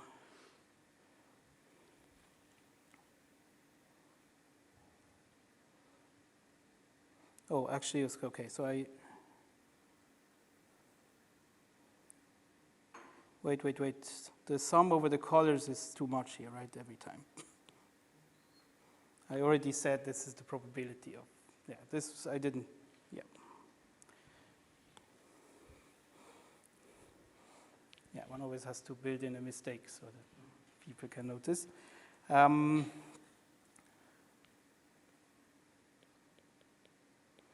then I go over the neighbors. And here I have 1 over 2 times du. Right, because now every edge appears twice in this sum, one for each endpoint. And then for u here, if the, right, once I get 1 over 2 du, and when in the first sum, the variable is actually the node v, then I get 1 over 2 dv, and so the sum is what I need. And this thing is equal to 1/2, right, because this has exactly du terms. So this is equal to v/2. Okay, so now we repeated this.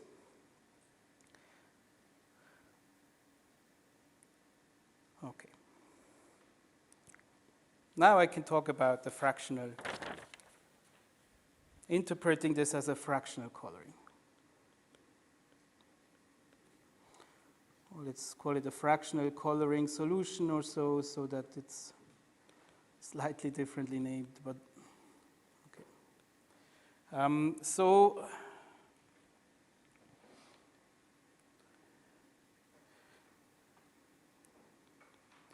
basically we use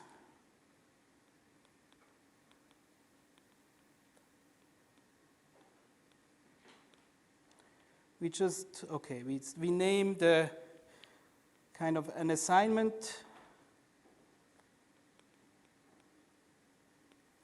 of probability distributions pi v for all v. Right, so if I have an assignment of a probability distribution over the available colors for every node, then kind of this, if you want, right, all these assignments of probabilities together, I call a fractional solution for my coloring problem. And I kind of interpret it as, okay, and yeah, you can turn it into a coloring by using this randomized algorithm. And just as a remark, right, this is not the same, or at least not in the generality the same as what's usually called a fractional coloring in graph theory. But for our purposes, this is what we mean by a fractional solution. So usually fractional coloring in graph theory is a fractional, it's basically a fractional cover by independent sets. But and then I'm just some notation for convenience. So I could just use, let's just use vector notation. I just say the vector pi is just an assignment. Right, it's basically, okay, and a vector of probability distributions for all nodes. So here I'm using that, I just call the set of nodes V1 to Vn. Here, right. Okay, so this is what I call a fractional solution. And how are we going to use this? Well, I'm now also going to define what I call what I name the integrality of a fractional solution.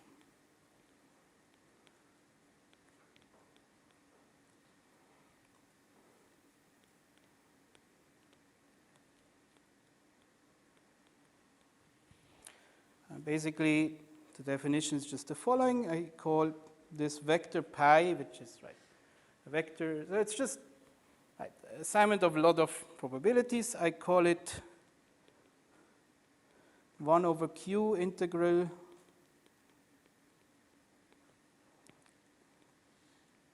for an integer q, or positive integer q, if for all V and all available colors for V, the probability that V chooses that color has the following form. It's A divided by Q for some integer A. Okay, so A is between 0 and Q, of course. So if I can express every probability by a fraction, an integer A divided by Q, then I call the solution 1 over Q integral. Okay? So, right, so if I have a solution which is 1 integral, if Q is 1, then it just means that all probabilities are either 0 or 1, and then it's just an assignment of colors, where I still can have, which might not be valid, but I still can have some monochromatic edges, but it's just an assignment of colors. And then, okay, just repeating our definition of cost, I can just define the cost of the fractional assignment as, okay, the expected number of monochromatic edges that I would get if I ran the randomized algorithm with these probabilities. So this is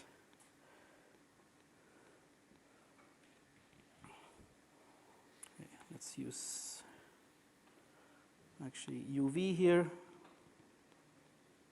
So sum over the edges, over the edge costs, right, which we just defined before.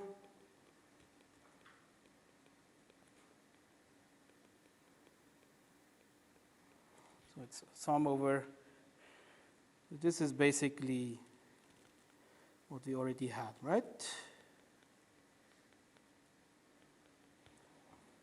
You sum over, or for every edge, you sum over the available colors, the probability that both endpoints pick this color. This is called the cost. So now if you have a fractional assignment, this cost is just, right, it's just the deterministic function that maps your assignment of values to some cost. What are A and Q here? Are they some global variables then?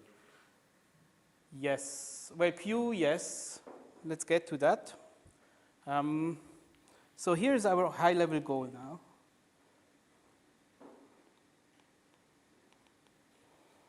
That's why we need all this kind of terminology. I want to start with an easily computable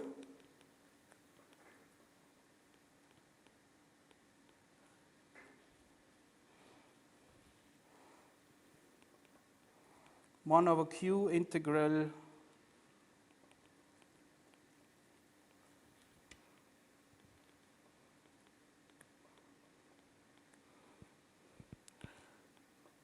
solution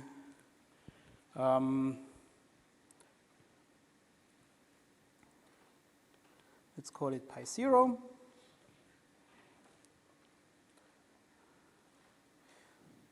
So for this solution, Q can be relatively large. We'll see how large. But I want to have a good cost. So I want the cost of pi 0 to be well close to, let's say, half the number of nodes. Okay, so we know that if you just use the uniform distribution everywhere, the cost is at most half the number of nodes. Now, if the uniform distribution, well, it is, I guess, Q integral for some Q. You can find the least common multiple of the degrees, and then, would that actually be good enough? I guess not. Yes? I'm wondering if Q, what's Q? It's just a number? It's just a number, and we'll fix it later. It's an integer, and Okay, we'll get to it, what it is concretely. For now, it's just an integer parameter, and okay, you know you can somehow, okay, for now, okay, some oracle gives you a fractional solution which has this property for some q.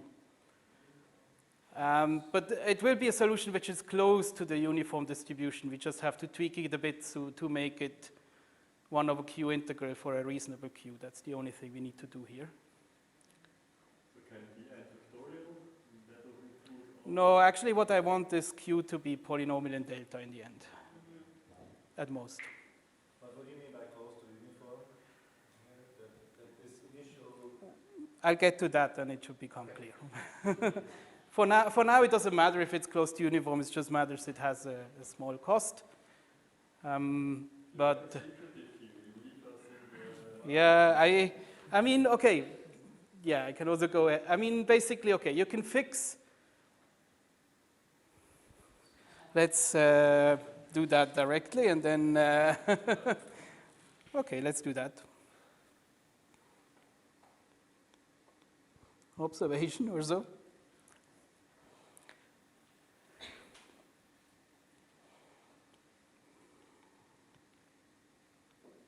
So I claim we can compute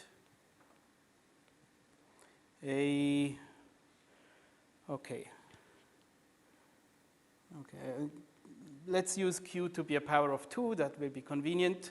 So let's just, now q is 2 to the k0. Integral solution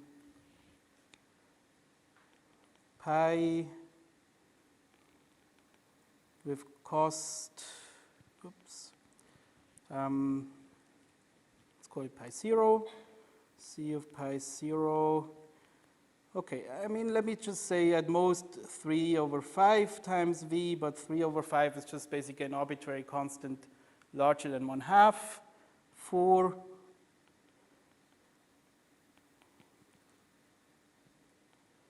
choosing k order log delta. So how do I do this? Well, let's just set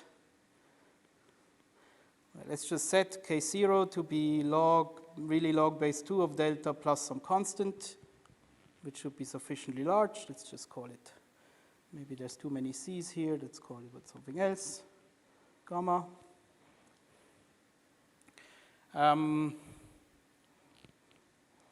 And what do we do, right? Now, once basically,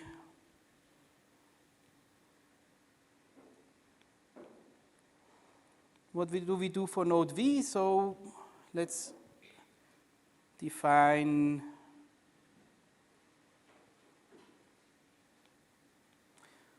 so basically I take 1 over dv plus 1 for every node and then just I round it to the closest values which are of the right form. And I have to round up some and round down the others, but basically that's what I'm going to do, right? And I don't make a big mistake by doing that. So, but if I want to make it formal, then let's call alpha 0, to be 2 to the k0 over dv plus 1. And then for all colors, I set pvx to be, well, either alpha v divided by 2 to the k0, alpha v rounded down, or alpha v rounded up. Right, because if I set exactly alpha divided by 2 to the k0, I get exactly 1 over dv plus 1. That's how I constructed alpha. So I either round up or down. And I just need to make sure that I round some up and some down so that the sum remains 1. I can do that, right?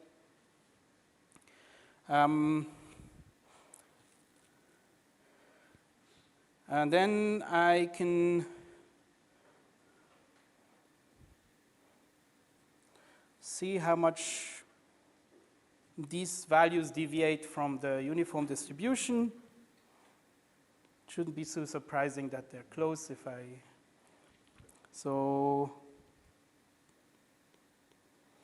we have that alpha v is at least, okay, let me make this slightly more precise here. I choose k0 log of delta plus 1. Not that it really matters, but it makes the calculations a bit easier.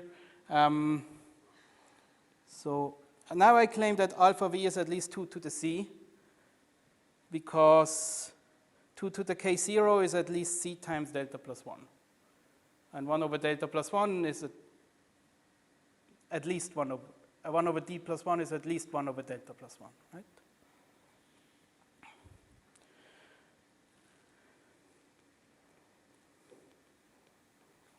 And there, both alpha v rounded up and down is kind of, right, if you want, this is not very precise, but I hope clear, within the interval 1 plus minus 1 over 2 to the c times alpha v, right, because you subtracted most 1 or added most 1. So the relative error we make is 1 plus 1 over 2 to the c. And now by choosing c large enough, your relative error becomes a constant that's arbitrarily close to 1, right? And how can it affect the cost? Well, the cost is the sum of products of two probabilities. So the cost can go off, of each edge can go up by at most then 1 plus 1 over 2 to the c squared. So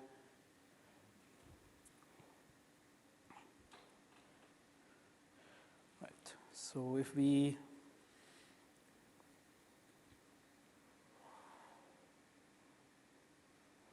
so then in the end the cost of pi 0 is at most 1 plus 1 over 2 to the c squared times the cost of, let's just make it kind of, we'll call it pi uniform if you want.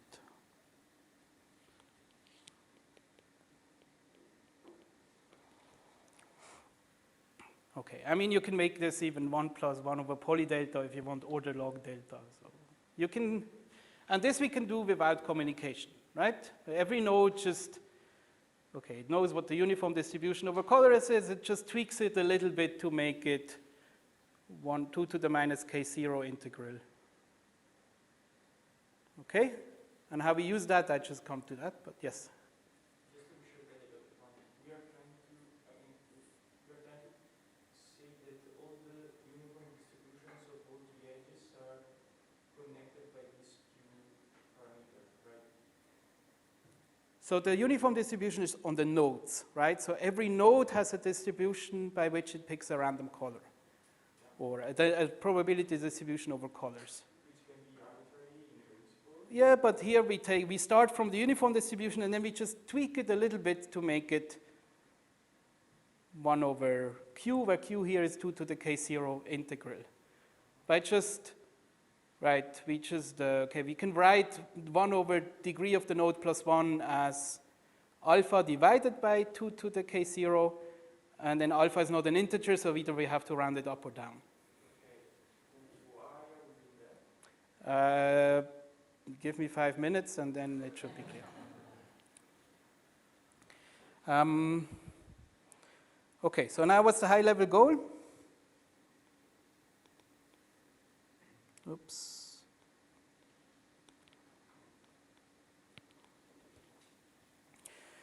We basically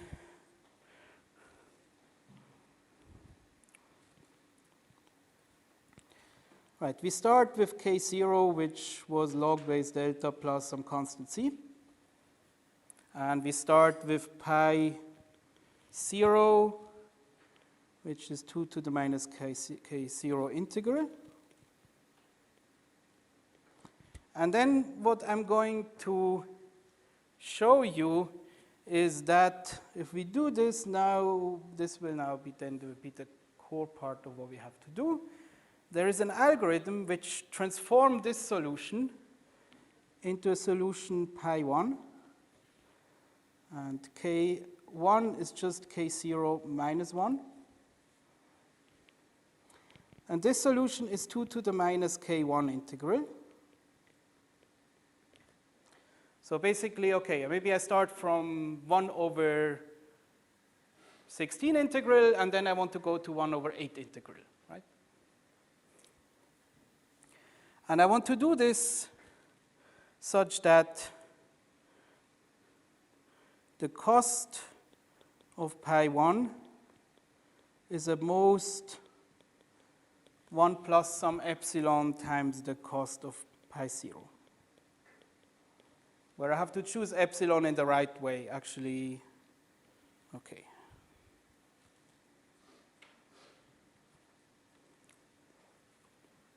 And then I just basically do the same thing again. Now so the goal is kind of, okay, I want to kind of start from a kind of 2 to the minus something like log delta integral solution, 1 over poly delta integral solution.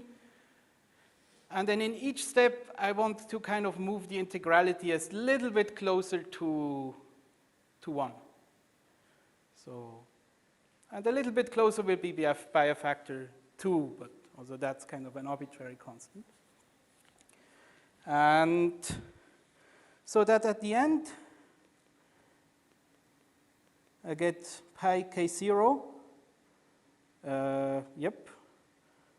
Okay, now k0, that's maybe not so nice, but okay, this is 0, right? So at the end, I get a 1 integral solution.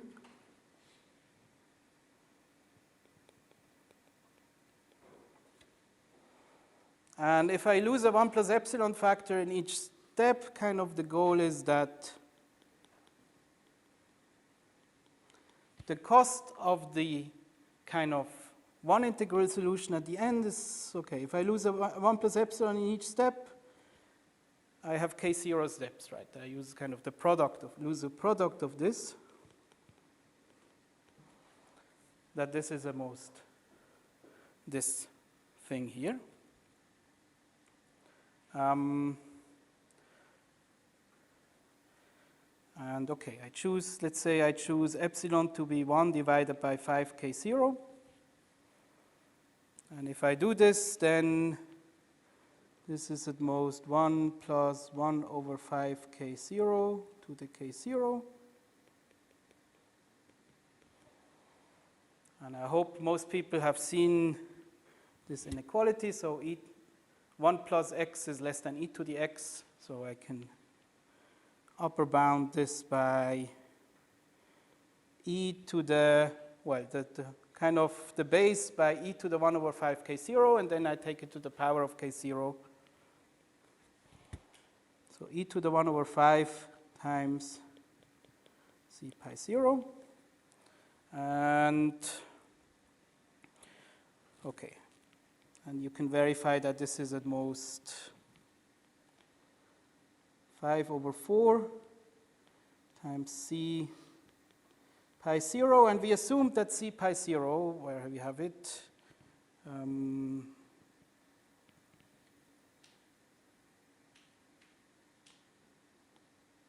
does that work? Not really, huh?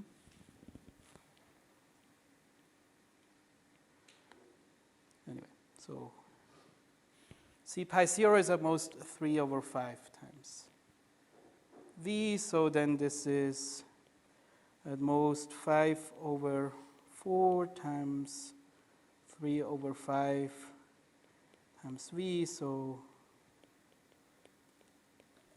if we can do all this, then in the end we get a 1 integral assignment of probabilities where the cost is at most 3/4 of v. And now we can run the randomized algorithm for this assignment and have at most 3/4 of v monochromatic edges. So at least 1/4 of the nodes gets a color.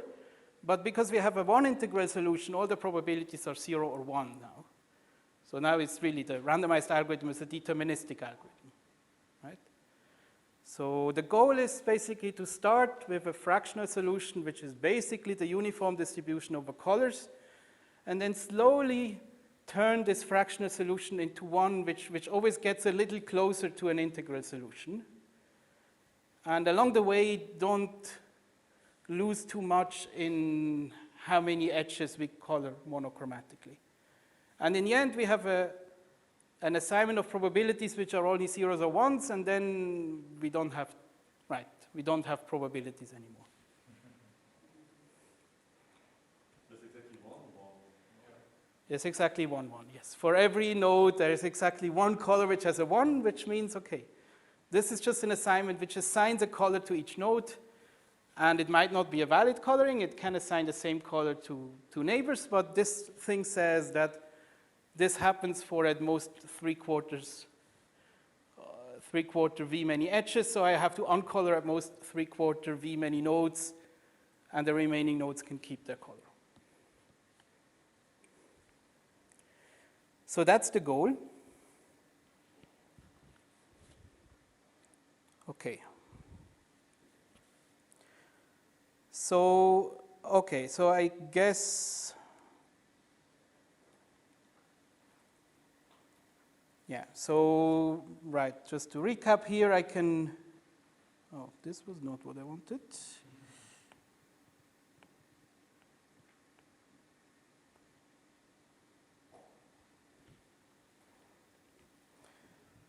Okay, so I can get an initial assignment which, say, has an expectation at most 3/5 fraction of the nodes that will be uncolored, or a cost is at most 3/5 times the number of nodes.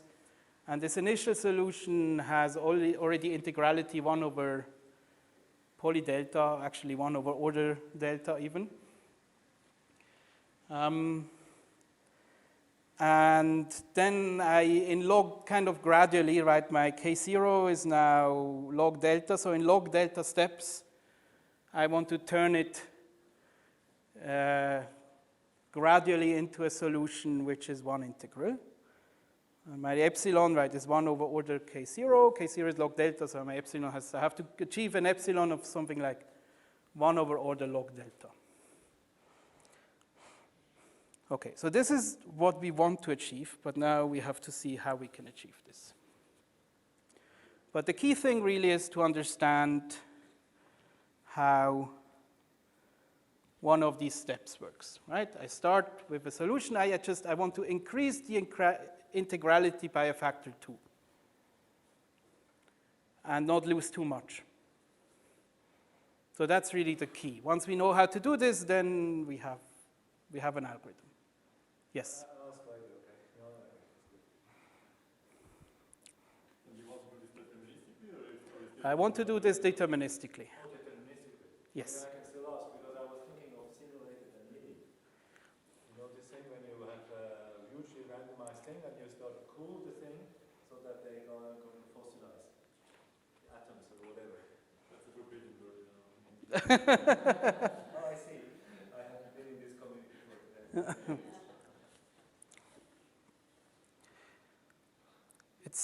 I'm wondering if it's a similar idea or not. That's on my level.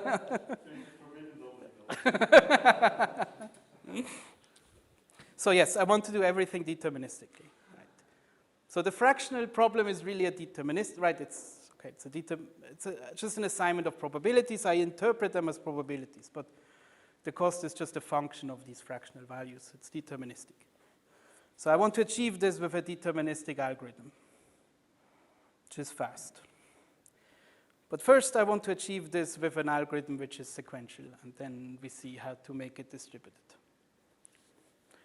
So let's just look at one rounding step.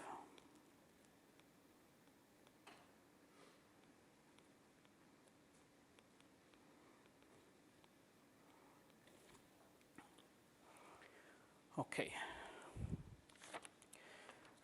Now, okay, let me make this a bit simpler in notation. So I just want to turn some pi into some pi prime. And I'm just assuming that this thing is, okay, now I'm just calling it q again, but q is just an integer, right? And this thing is 1 over Q integral. And in order to be able to do it until the end, of course, Q should be a power of 2, but for an individual step, it doesn't matter, right? It's just, I start with 1 over 2Q integral. I want to get to 1 over Q integral. And such that the cost of pi prime, now let's just call this, okay, let's just say we have a parameter epsilon. I want to get cost 1 plus order epsilon times the previous cost. And then in the end, I set epsilon appropriately so that this is what I get is small enough. But let's just do that. Okay. And okay, I said I want to first do it sequentially. And by sequentially, I basically mean we go sequentially over the nodes and we round them sequentially first. So that now I can just concentrate on one node and assume it's the only node which changes its variables. The other nodes don't do anything. Okay.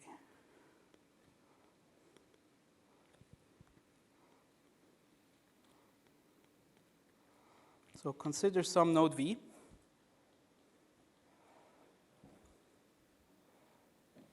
Okay.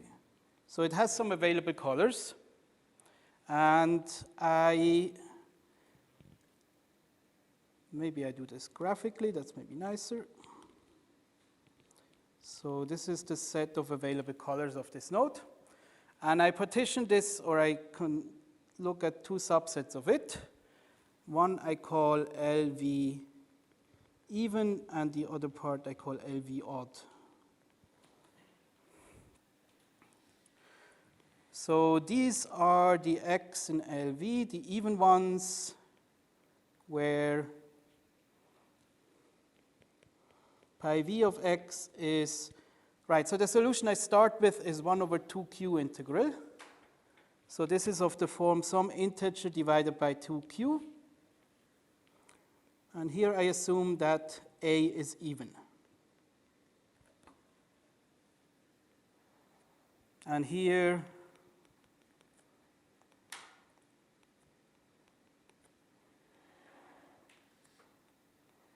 it's the colors where A is odd. So note that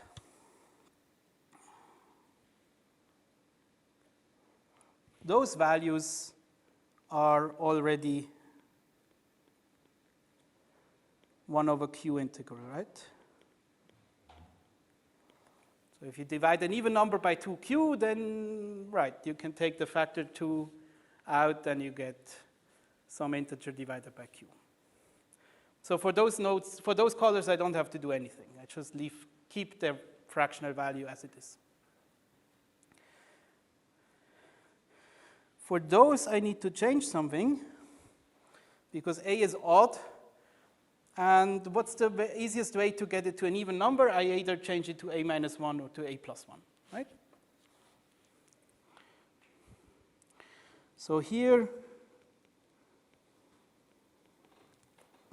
will be either A minus 1 over 2 pi or A plus 1 over 2 pi.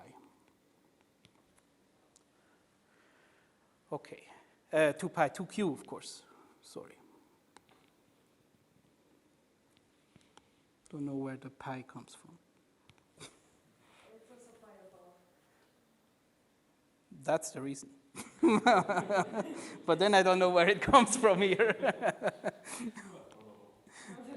Yeah, because there's a okay, yes. Okay, we still want to have a distribution, right? So the sum should be 1. So the number of colors for which we go to A minus 1 should be the same as the number of colors we go to A plus 1.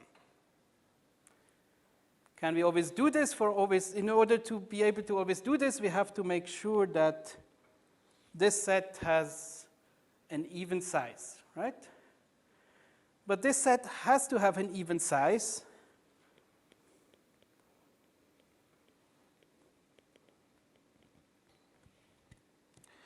Well, why? Because, okay, let's call the A x here so that we have different A's for different colors.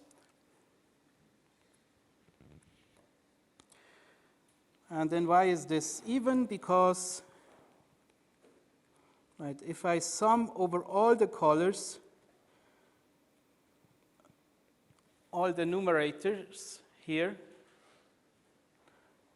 then because they sum up to 1, I better get 2q. So that's an even number. And so if the sum should be even, then the number of odd terms is better even, right? So LV odd is even, so I can round down half of them and round up half of them.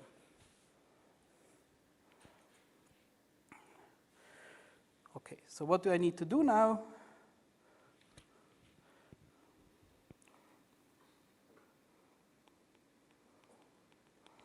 So my task now is to partition LV odd into LV odd. It's denoted maybe like this for rounding down, and LV odd rounding up, such that, okay, both of them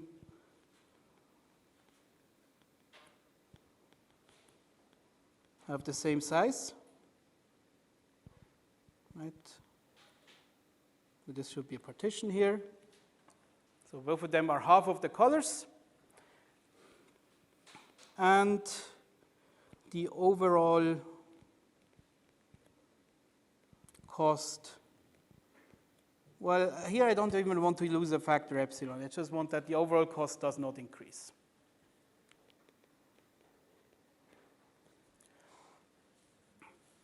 Now, there is two ways to see how to do this. So here is first kind of just a simple probabilistic argument, but we can also do it explicitly because it's actually relatively simple. So basically, right, what do you do with these values here? For some of them, you subtract 1 over 2q, and for some of them, you add 1 over 2q. And exactly for half of them, you subtract, and for the other half, you add. And if you look at the expected cost, the cost depends linearly on these things because it's a sum over this probability times the probability of the neighbors. So it's just a linear function of those. So if you look at the expected cost, if you just pick a random partition, then the expected cost doesn't change. Because for each color, with 1/2 probability, you round up, and with 1/2, you round down. So in expectation, you don't change the value. And so in expectation, things don't change, which means there has to be a partition which doesn't make it worse. But we can also make it very explicit, because in this case, it's just a very simple thresholding. We can just, okay.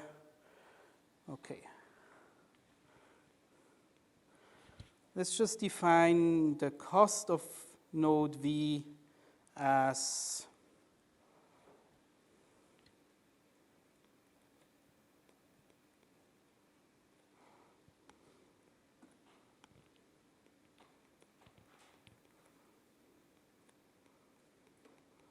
so, right, we saw that the total cost is just the sum over costs over edges. It's the sum over for edge, and for each edge, the cost is the probability that both endpoints that both endpoints take the same color.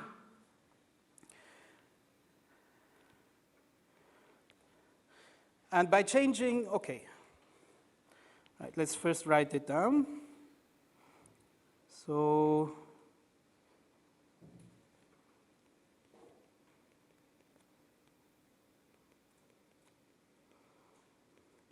okay, let's write this thing down again.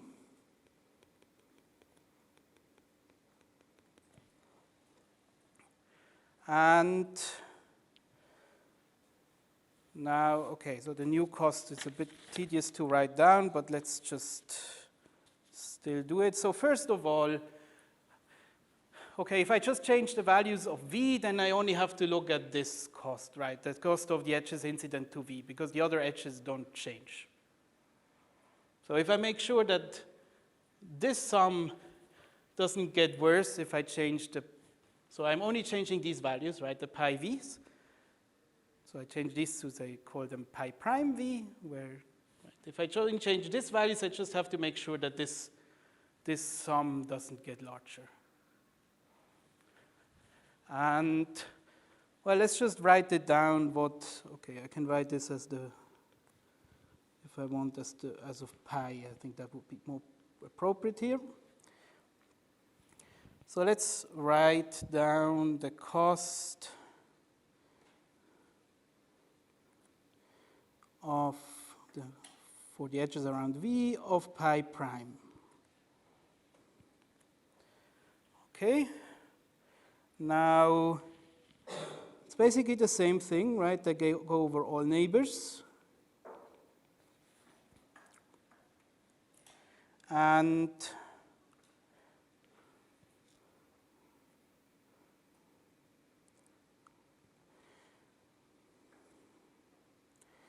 okay, but now I have this partition of colors. So I have the x in LV even. Okay, I'm not doing this intersection now, I'm just assuming that the probability is 0 if the cost is not available in this computation. So here I have pi prime ux time vx. Okay, but I don't know that the primes are the same as before, so let's just write it like this. Or maybe let's write it in 2 lines, so then it's just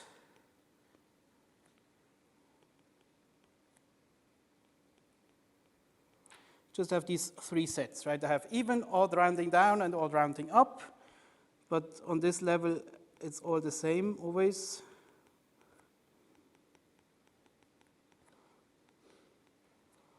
But it will change afterwards once I relate it to the old costs.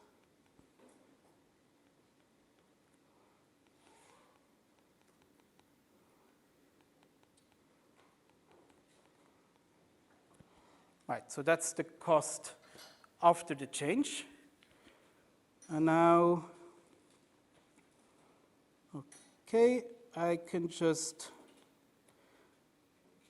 okay, see what happens. I know what pi prime is in each case, right? So here, well, pi prime of u is anyway pi prime is anyway pi of u. We don't change it, so, well, whatever. So write it like this. So this contribution stays the same because I remain the same. And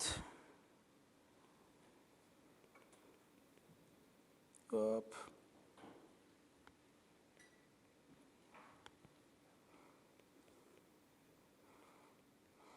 Where I round down, I still have pu, that's the neighbor of x. And here I have p v of x minus 1 over 2q. And then the last set, the ones I round up, is p u of x times p v of x plus 1 over 2q.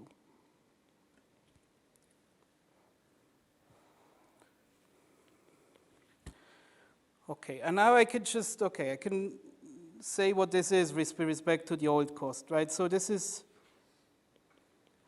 the old cost plus all the terms which have these 1 over 2q. So plus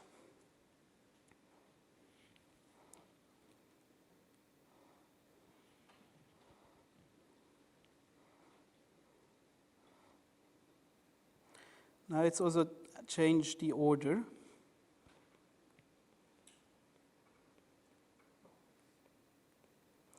Let's first take the rounding up because I put a plus here. So for all the ones I round up, I get 1 over 2q times pi ux, right? And for all the ones I round down,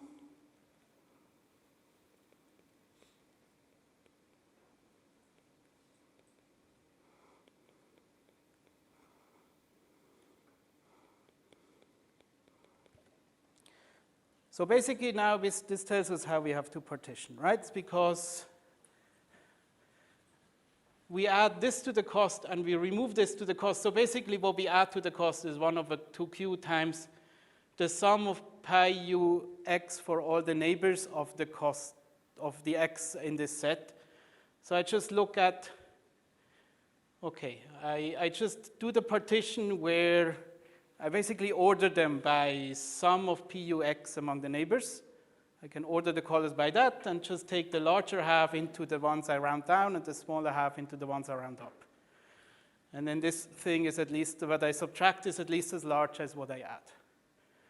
So you don't need this. It's really a simple thresholding. It's not nothing complicated we have to do. That's sequential. So now what we know how to do is we can sequentially go over the nodes and round all of them. One remark, I did do this whole gradual rounding by factor 2. So far we didn't actually need this. We could round directly to integral, but we can solve the coloring sequentially greedily, right? So it's kind of obvious. But we will get, to make it efficient distributed, we will need this. So, just so they understand everything, right? Yes? So if you did it sequentially, then the cost always stays the same. It never goes up. It maybe even gets better. I don't know. Yes, exactly. But what you basically do at the end is you have a color and then I choose a different color. It would be a very simple, like if you do all the steps, I just make sure that I don't have the same color. If you do all the steps, yes. I mean, because we do it that way, we don't pick a proper coloring. It's just guaranteed that in the end, the number of monochromatic edges is less than this 3 over 5 times V that it was in expectation at the beginning. I know sequentially we can do better, of course, by just picking color. Yes, of course. So let's make this distributed. So let's try to parallelize. Just first a little bit. Okay. Which nodes can do this in parallel?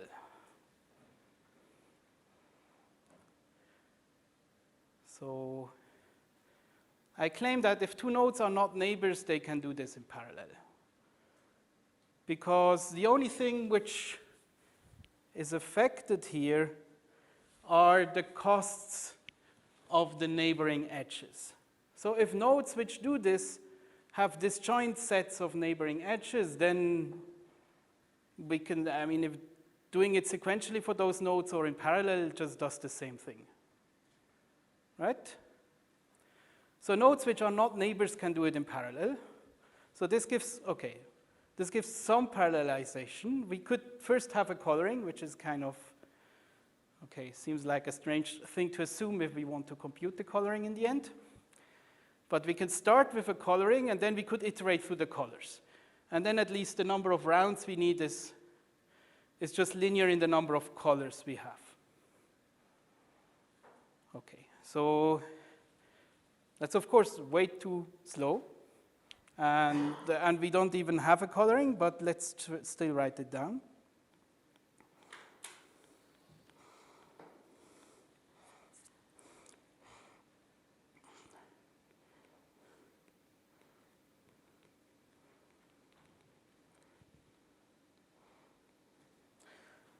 If we are given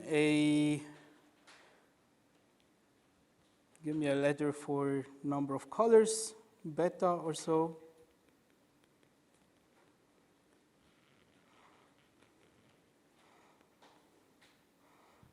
Nodes.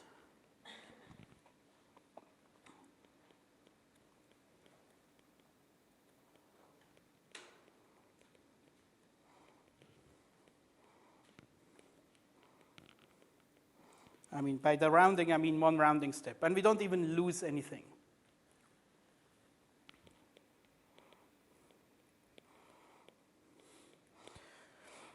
Okay, this is for two reasons not really practical for us, right? First of all, we want to compute the coloring, and here we have to assume we already have a coloring, and then, well, and even if we have a delta plus 1 coloring, this will be linear in delta, which is much worse than what we want.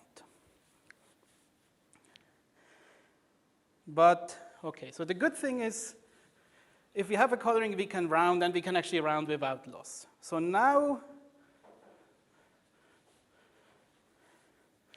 okay, so what can we maybe do? We can try to have a coloring, but we want to have a coloring with a very small number of colors, so that this algorithm is very efficient. And if we do this, we cannot have an actual proper coloring, right? So not every, I mean, if we have a proper coloring, we will need something like delta plus 1 colors, and probably more for if we want it efficiently. So I want a coloring which has much less colors, so that this is very efficient, but then it will not be a proper coloring. So what we're going to use and leverage is something called defective colorings here.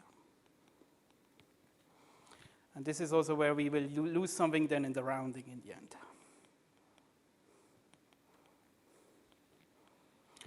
Okay, so, and I'm actually going to define a very specific form of it, but generally a defective coloring standard is just, okay, you have a parameter D, and you want the coloring, and every node is allowed to have D neighbors with the same color. And then this is called a coloring with defect D. And okay, if D is reasonably large, we can actually do this with much less colors. But I want some variation of this here. Let me just define this variation. So I have my parameter epsilon here. I call this epsilon relative. Okay, let me just use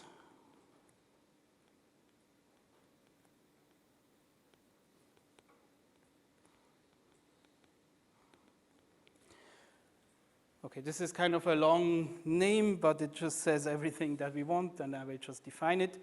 So I just call it an epsilon relative weighted average defective coloring, and what do I want with this?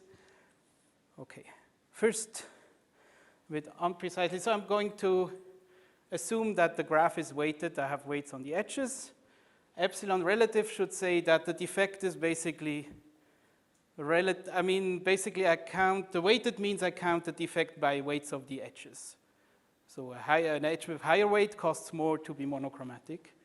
And epsilon relative is just, I'm saying, okay, I want an epsilon fraction of the neighbors to be, at most, an epsilon fraction of the weight of my edges at most to be of the same color.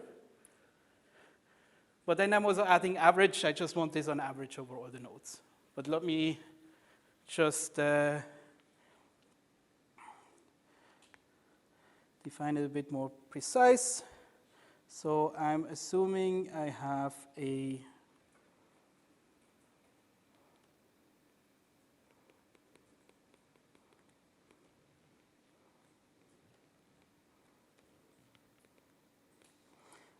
edge weights for all edges.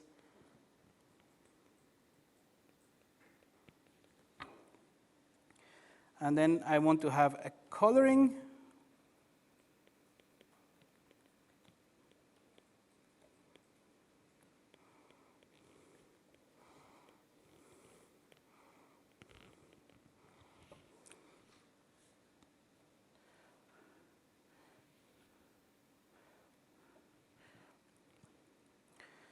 For which the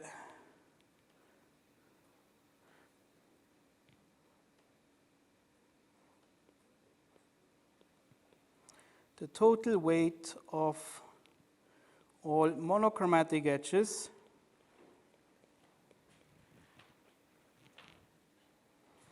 is at most an epsilon factor of the total weight of all the edges.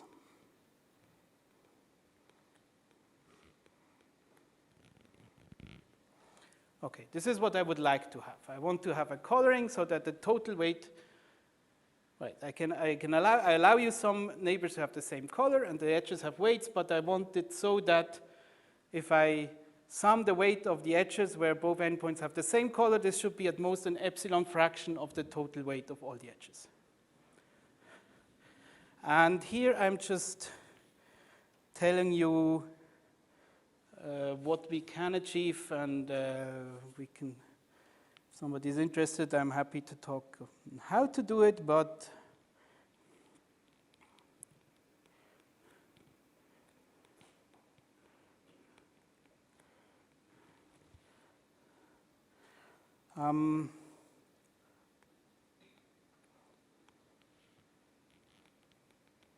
so first of all, we can compute this with order 1 over epsilon colors. And we can do it in order 1 over epsilon plus log star delta rounds if an initial delta squared coloring is given.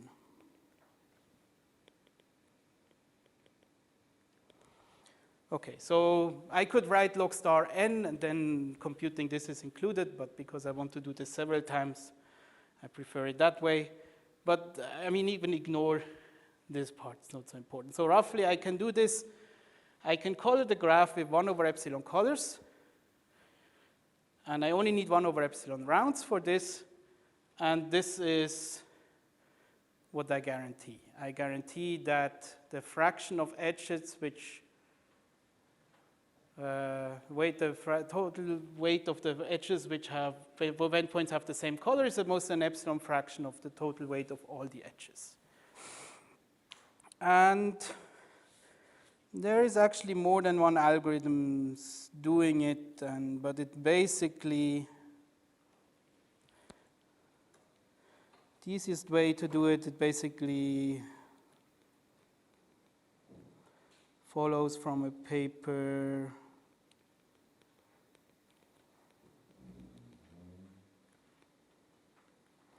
by these authors, and I think it was Pozzi 18.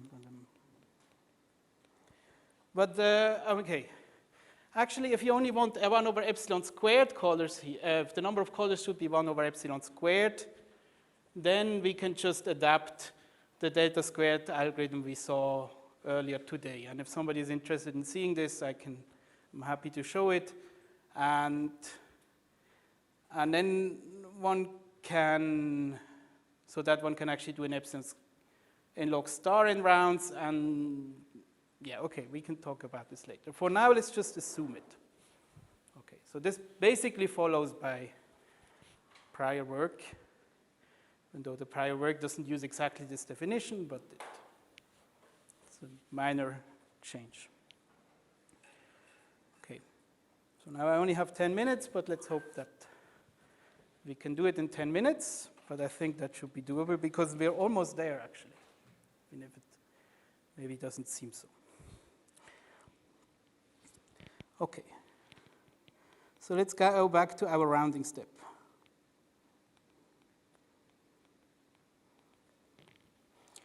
Okay, again, we have this pi, which is 1 over 2q fractional, or integral, I called it.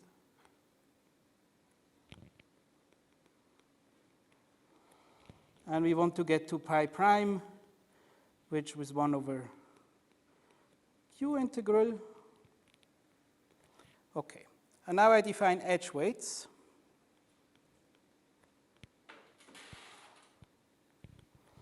And basically, the weight of edge E is just the cost of the edge with respect to the initial fractional assignment. So this was this thing, right, sum over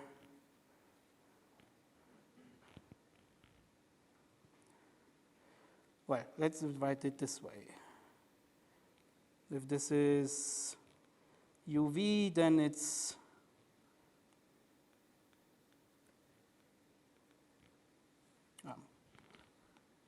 I had XU and XV, I can just use it like this. We had it many times, the sum over these products of probabilities. So this is given, right? This is what I call the weight. And then I compute this epsilon relative weighted average defective coloring with order 1 over epsilon colors. Okay. In time, 1 over epsilon plus log star of delta. Okay? And now what I'm going to do is I'm going to,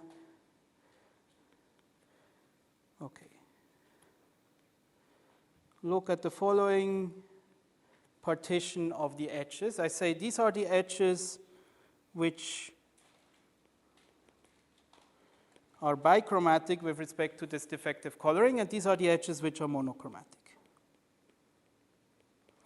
Right, so the EM is the edges where both endpoints get the same color, and EB are the edges where both endpoints get different color.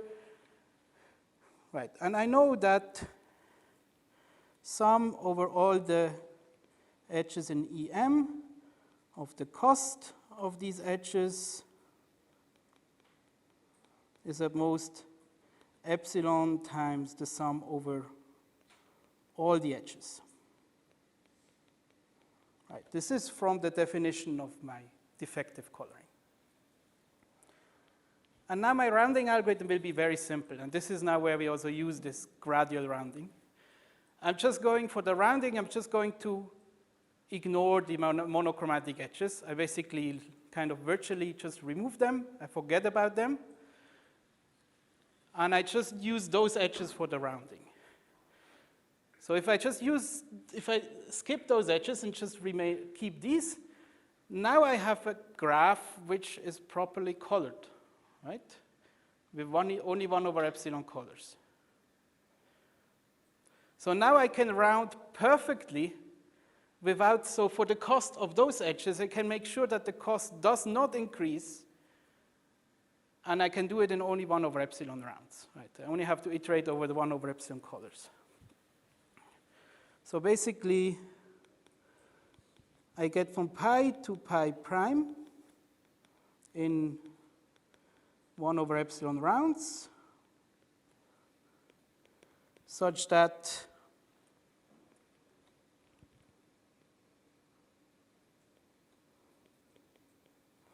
if I look at the edges in EB, the bichromatic edges,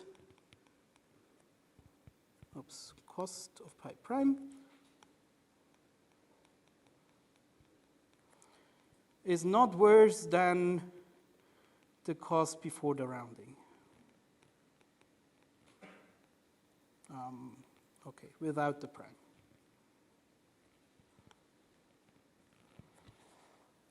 Right? What happens with the cost on the monochromatic edges?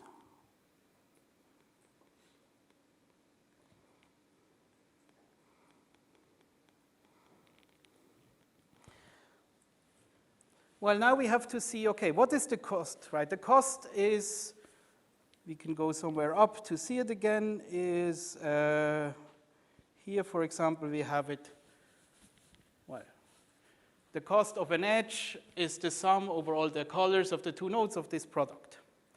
So if you want to upper bound this product, if you want to plug in P prime here and upper bound, what can happen? You just have to see how much can this probability change through the rounding. And I claim it can go up by at most a factor 2. Right, because we have this, we go from 1 over 2q integral to 1 over q integral, and we just, basically, we add 1 over 2q or we subtract 1 over 2q. But it could be that the value was 1 over 2q and now it becomes 2 over 2q. That's kind of the worst that can happen. So it can go up by at most a factor 2, so this product can go up by at most a factor 4. So even if I don't look at these edges, for all of them, what happens could be the worst case, but the cost does not go up by more than a factor 4. And here is really where I need this that I round in small steps, that what happens here is not too bad.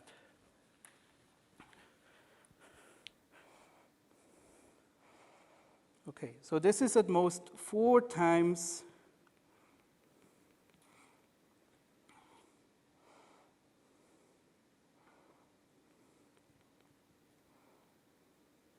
oops, there should be EM here, what the cost before was. But I also know that this is at most 4 times epsilon times the whole initial cost, right? Because I know that the total weight of those edges is the most, the total cost, because just at the inequality which is at the top right now. But now I can write,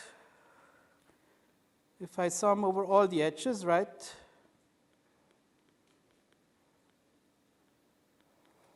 Well, I can be a bit more precise, but clearly this thing here can be upper bounded by the total cost at the beginning, right? Because this is just the cost over a subset of the original edges. So this is at most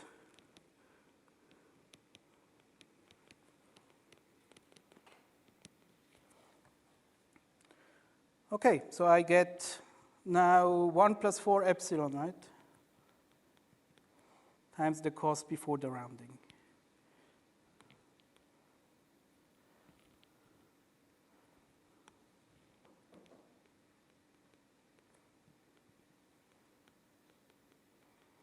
And that's the total cost. So the total cost goes up by at most a 1 plus 4 epsilon factor. And now let's just plug everything together. So what did we say that we need for epsilon? We had this somewhere here.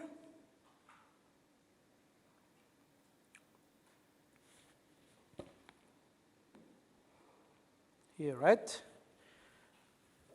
We said, oh, so K0 is log, or the log delta, and epsilon has to be 1 over 5 K0. So it's roughly 1 over 5 log delta, 1 over order log delta, right? So the epsilon. So our 4 epsilon needs to be at most 1 over 5 times this K0, which was log delta plus C. So our epsilon needs to be at most, or needs to be order log delta, right?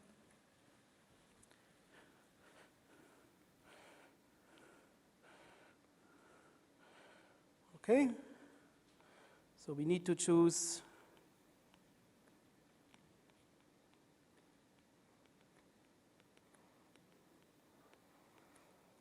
but then, okay, what's the time for one rounding step? Right, this was order 1 over epsilon because, okay, we compute the coloring in 1 over epsilon plus log star delta, and then we iterate through the 1 over epsilon colors. Oh, log to the minus 1, of course, here.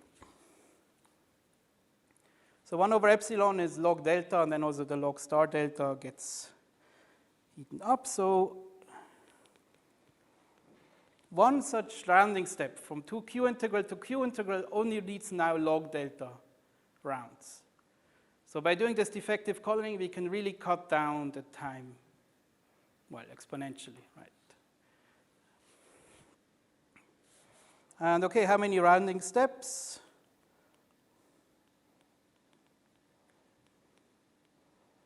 Well, we start from 1 over 2 to the log delta integral, need to go to 1 integral, so it's order log delta rounding steps. So order log square delta rounds to color 1/4 of the nodes.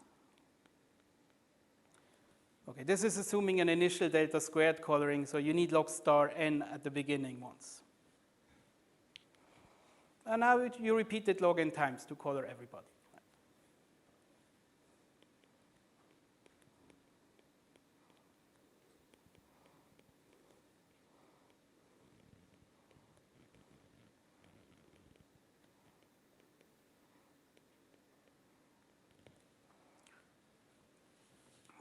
And I guess it's time for lunch, so I probably should end here. So I didn't tell you, I told you every detail of the algorithm except for how to compute the defective coloring.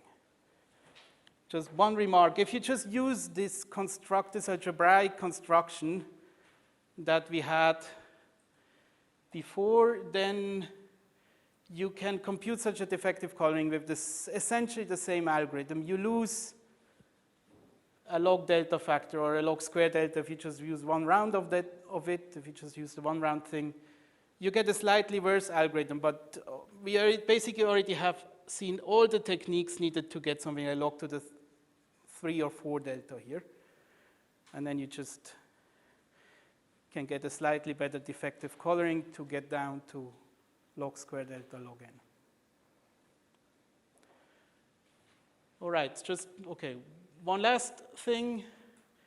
So I can do two things in the last session. I can either go over this defective coloring business if people are interested, or I can do can get a bit more high level, and I can say, okay, how we can generalize this whole idea to other problems and how one can use it to also solve MIS.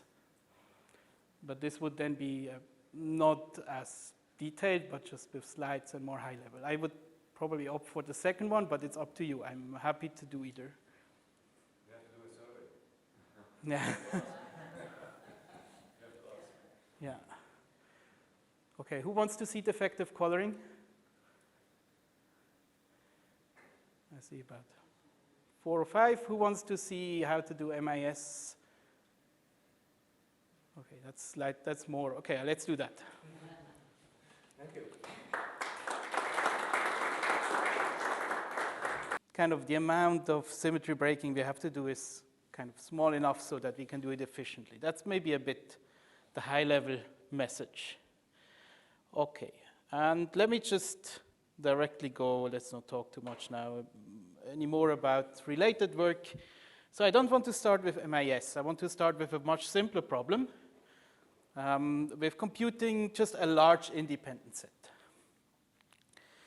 Okay, so the setting I want to look at is the following. I have a graph with edge orientations, and basically the idea of the edge orientations is just, they have nothing to do with what's an independent set. It's just, okay, when kind of two nodes compete with joining, two neighbors compete with joining the independent set, the priority should be given to the out neighbor. And, okay, I'm assuming that I'm given fractional values for the nodes. So now the fractional value, right, if I compute an independent set, each node just has to decide I'm in or out. So now we don't have a whole, kind of the distribution is very simple now. I just have a probability of being in. And that's kind of this fractional value. So every node has one fractional value, which is between 0 and 1. And I'm assuming that if I look at the node and if I sum the fractional values of the out neighbors, this sums to less than lambda, which is some constant. And this just okay, I'll get to an example.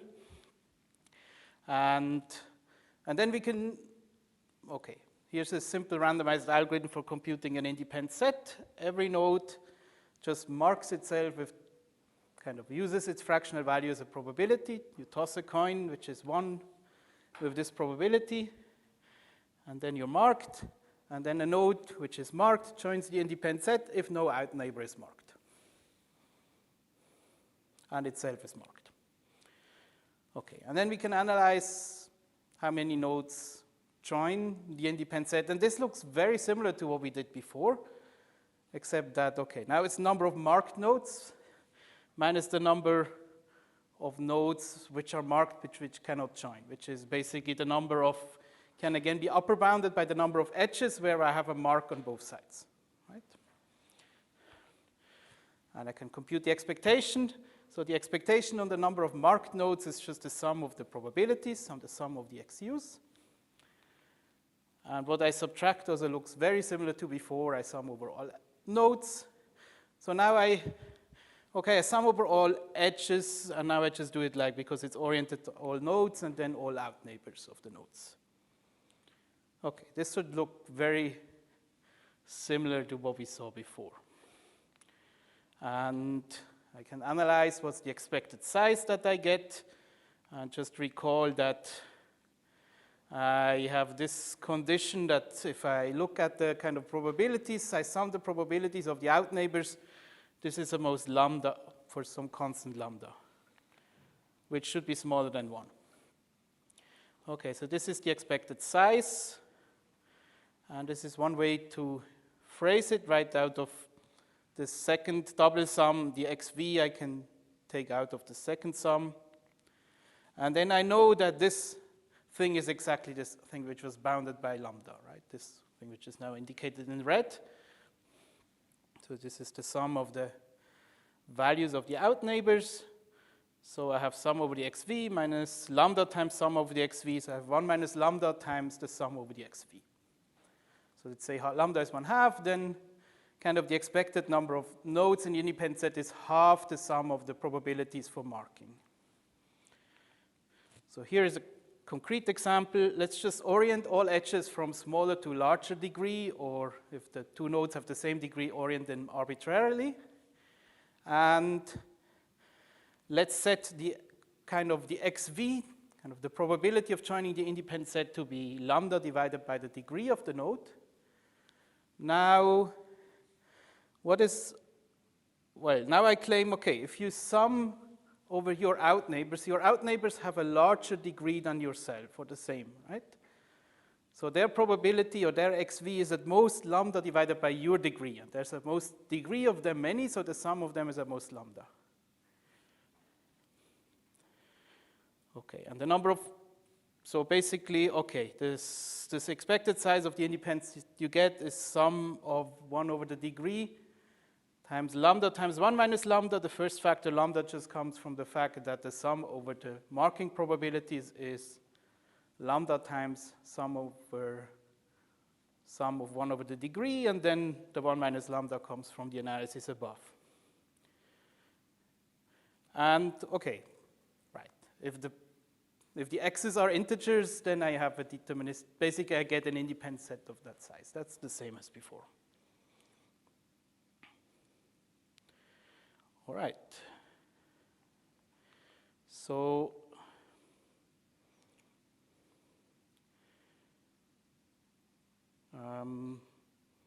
yes, I get an independent set of.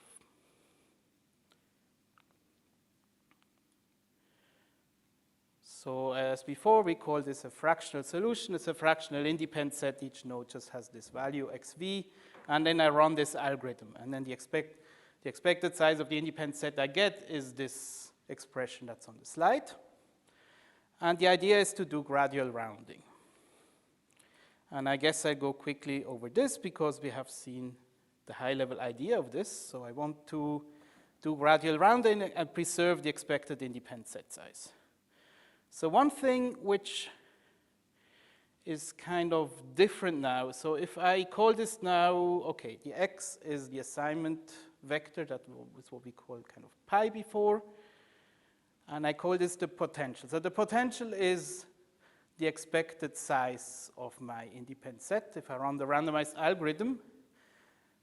Now the difference really is this consists of two terms, a positive and a negative, and both of them are now random. Before, the positive term was also there, but it was fixed. It was just all the nodes. And we could just estimate how many monochromatic edges we have, but now both things are random. The number of nodes which are marked and the number of nodes I have to, number of edges on which both endpoints are marked, right? So I can minimize the number of edges on both endpoints are marked by just not marking anything, but then I don't gain anything. So I kind of now have this combined function, and I want to do a similar thing. So, right, the high-level idea is the same. I start with something which we call 2 to the minus k integral, so all values. Here I can even assume that all values are either 0 or 2 to the minus k. And initially, all of them are 2 to the minus k0 for all the nodes. well, okay, depending on if I use, yeah, or I make them 2 to the minus k0 integral to make it a bit more general. But that's the same as before. And I do my rounding steps. So this is really the same as before. So, and I want to do it so that now I want to look at this whole potential. So this potential I want to keep large, so it shouldn't drop too much now. Before I had kind of the negative part, which the cost I didn't want to increase too much. The potential I don't want to drop too much. So basically have, in this case, a sum of utilities, which is just dependent on the nodes, minus a sum of edge costs. And, okay, so, and now if I look at a single node again, a single node can round its value, so basically determine whether to round up or down its value xv, so that basically the total, right, its contribution to the potential doesn't increase. So its contribution is the utility minus the sum of the costs of the edges. So it basically, right, by rounding down, it decreases both quantities. By rounding up, it increases both quantities, but you just look at which one doesn't make the difference smaller. And one of them doesn't make it smaller because just doing it randomly will keep it the same in expectation. And as before, as long as no two neighbors are processed at the same time, everything would work perfectly. But again, we have to use a defective coloring. And okay, so that's also the same definition as before. A little bit of repetition, right? This weighted average defective coloring. So we have weights on the edges, and at most an epsilon fraction of the weight is on monochromatic edges in the coloring. We can compute it in essentially 1 over epsilon rounds. That was the log star delta additive, to be precise. Okay. The algorithm is also essentially the same, and here even the cost, okay, the weights are again the costs.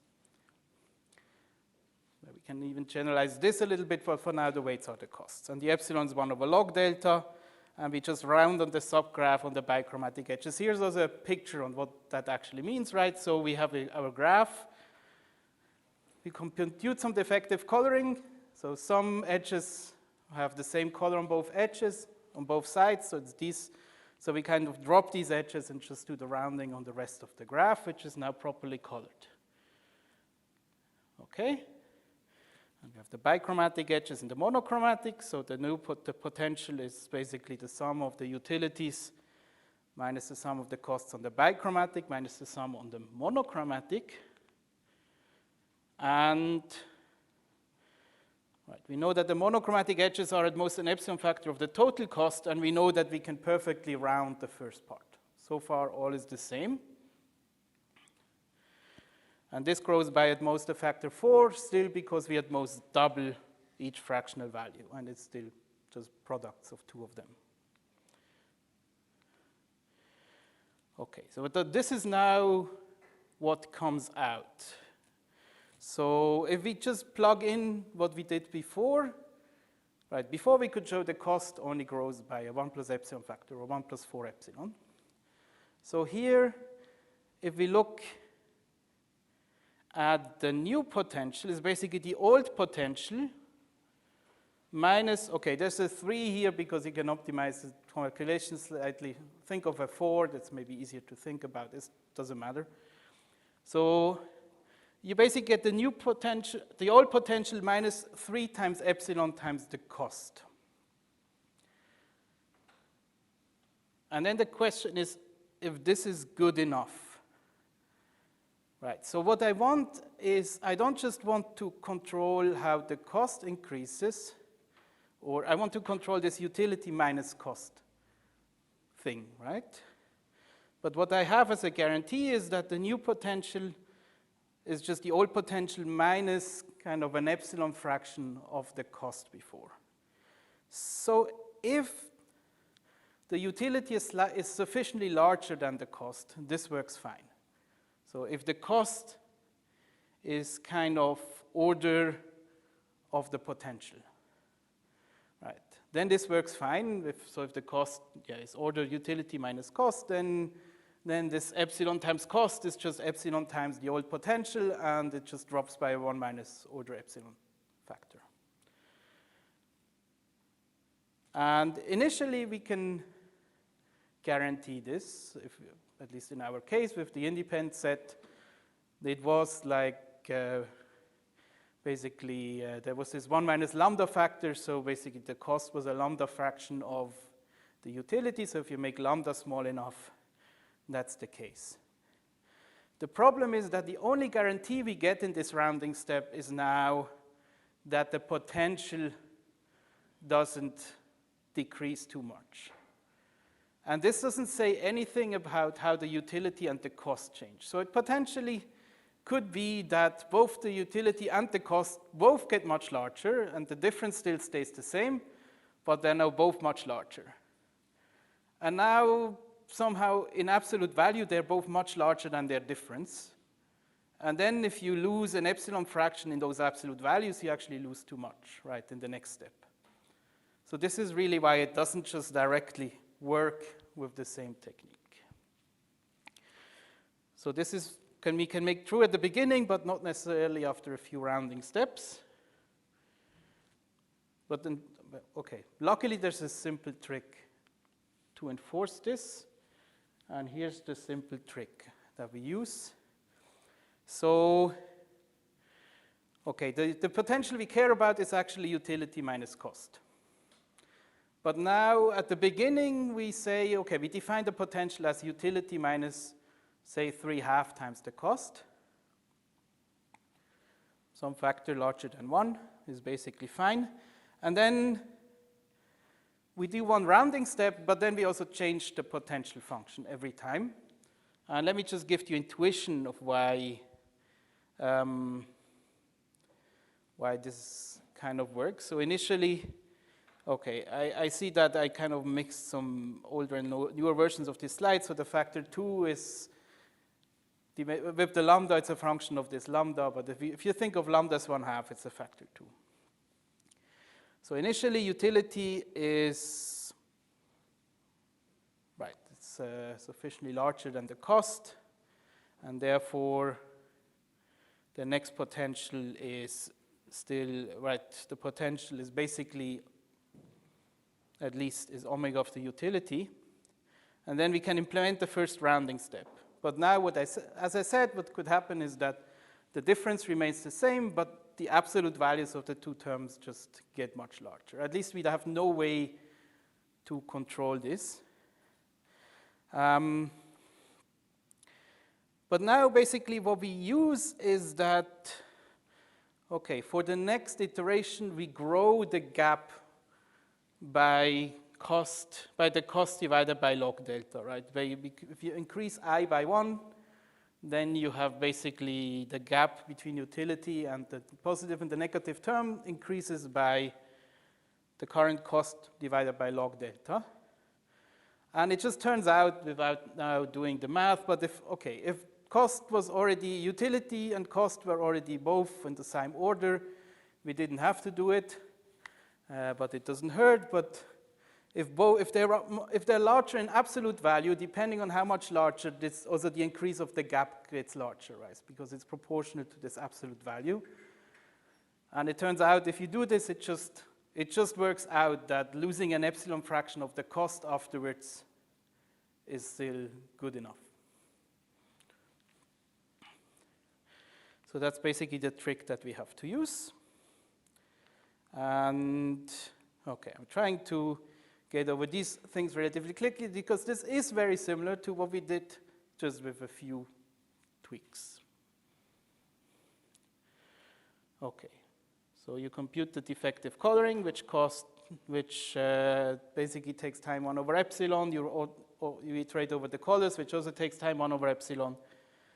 Epsilon is 1 over log delta, so you need log delta rounds, and then you have log delta rounding steps. And for computing a large independent set, where large here means proportional to the sum of 1 over degrees, you don't even need to repeat log n times, right? Just this directly gives you. So you do once, you go through the rounding, and you actually have an algorithm which has a very nice running time of log square delta plus log star n. Okay. So now, okay, one can generalize this a bit. And the generalization is basically the following. So kind of this is the most general way in which we can do this rounding. Basically, the game is every node picks some label from a finite alphabet. And then you can measure the quality of this labeling with some potential function, right? And this potential function we phrase as utility minus cost. So it consists of a positive term that we call utility, and a negative term that we call cost. And now the important thing is that both cost and utility are defined as sums over nodes and edges. So before, the utility was just sum over nodes, but you can also have sum over edges. That still works. So you basically, as long as you can phrase what you want to do as a sum over kind of a potential of individual edges, we can afterwards use our method to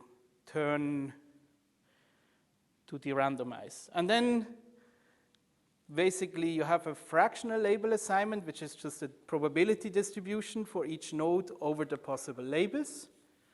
And you define the potential of the fractional label assignment just as whatever your potential function says, if you chose the labels uniformly, independently at random according to the given probability distribution.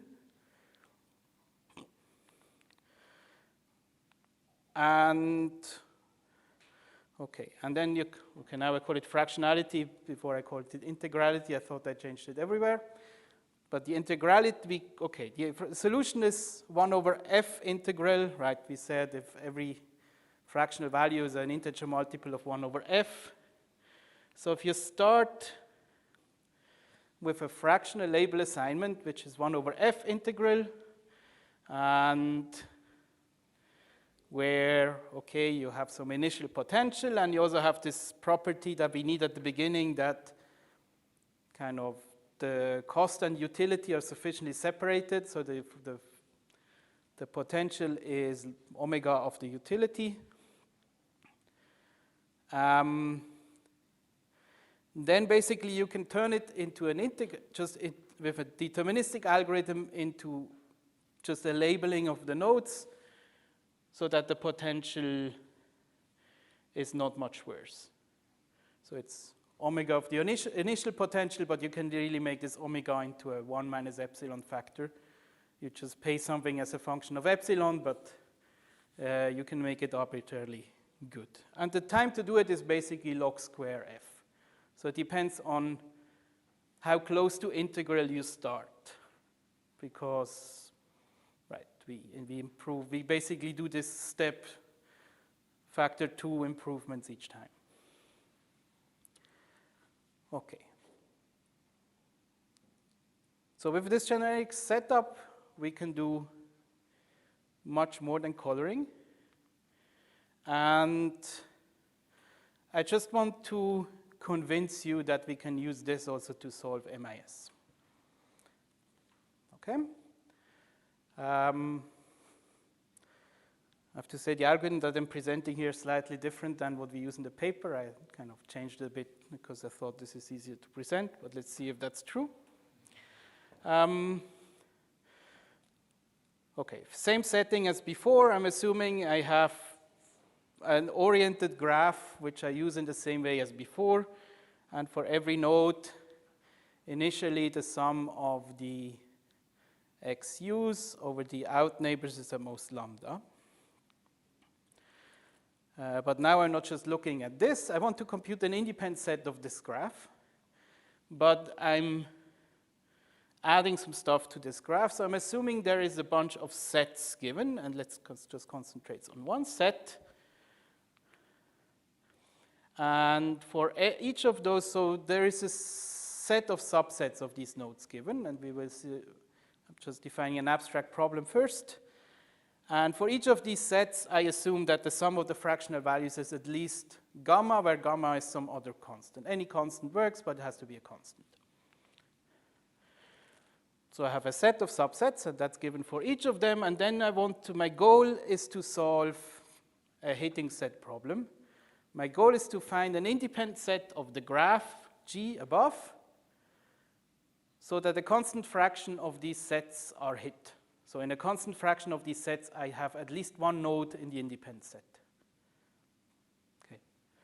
That's the goal. That's basically the problem I want to solve with rounding, and then once we have this problem solved, I show you how we can use this to get MIS. So this is a more kind of general problem, and also maybe a bit more complicated than just minimizing number of monochromatic edges. So, okay, if we look at the randomized algorithm, right, we can argue that every node V joins the independent set with probability at least xv times 1 minus lambda, because, right, it marks itself with probability xv, and then the sum of the marking probabilities of the out neighbors that can now make it not join the independent set is at most lambda, or is, yeah, it's at most lambda. So the probability that any of them is marked is at most lambda, so the probability that no out neighbor is marked is at least 1 minus lambda. And therefore, each of those sets is hit with constant probability, right? Because the sum of the xv's in these sets is constant. So for each of those nodes in the set, the expected number of nodes that join the independent set is, say, at most 1 minus lambda times gamma. Because each node in the set joins the independent set with at least 1 minus lambda times xv, and then if the sum of xv's are at least gamma, then the expected number that join is at least 1 minus lambda times gamma. So each of the sets, well, is hit with constant probability. I guess that's also true, but maybe we can just phrase the number of nodes that join the independent set in each set is at least a constant in expectation. And let's now just try to set up a potential function that allows us to derandomize this. Okay, so that's the setting. We have these sets. Right. And, okay. Now it's a bit technical, but I hope it's not too bad. So I define just sigma s is the sum of the marking probabilities for set S. It's nothing fancy. Just sum the xv in the set S, that's sigma s. And note that sigma s is at least gamma by assumption. That's and now I want to basically compute the potential which I break down for each set. I define a potential for each set, and I just then define the whole potential as the sum of all of those. And the potential for the set, my goal is to construct it so that, okay, it should be 0 if no node is in the set, is in the independent set. And it should be positive if some node is in the independent set, and then ideally it should be a constant, right? It shouldn't be.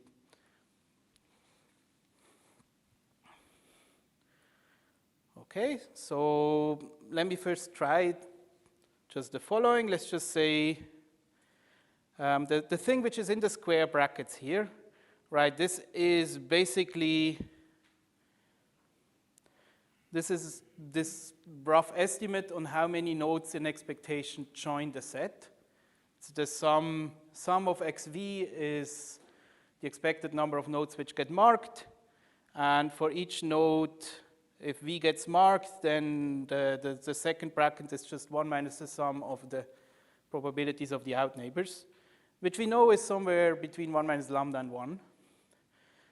And so this thing is between 1 minus lambda, sigma s, and sigma s, what's in the bracket. So we divide by sigma s to make it kind of to scale it so that it's kind of invariant of what the sum is in the set. Okay, so the initial potential for the set is between 1 and 1 minus lambda now, which is good, right? Because now if I look at the total sum of all of them, the initial potential is exactly proportional to the number of sets.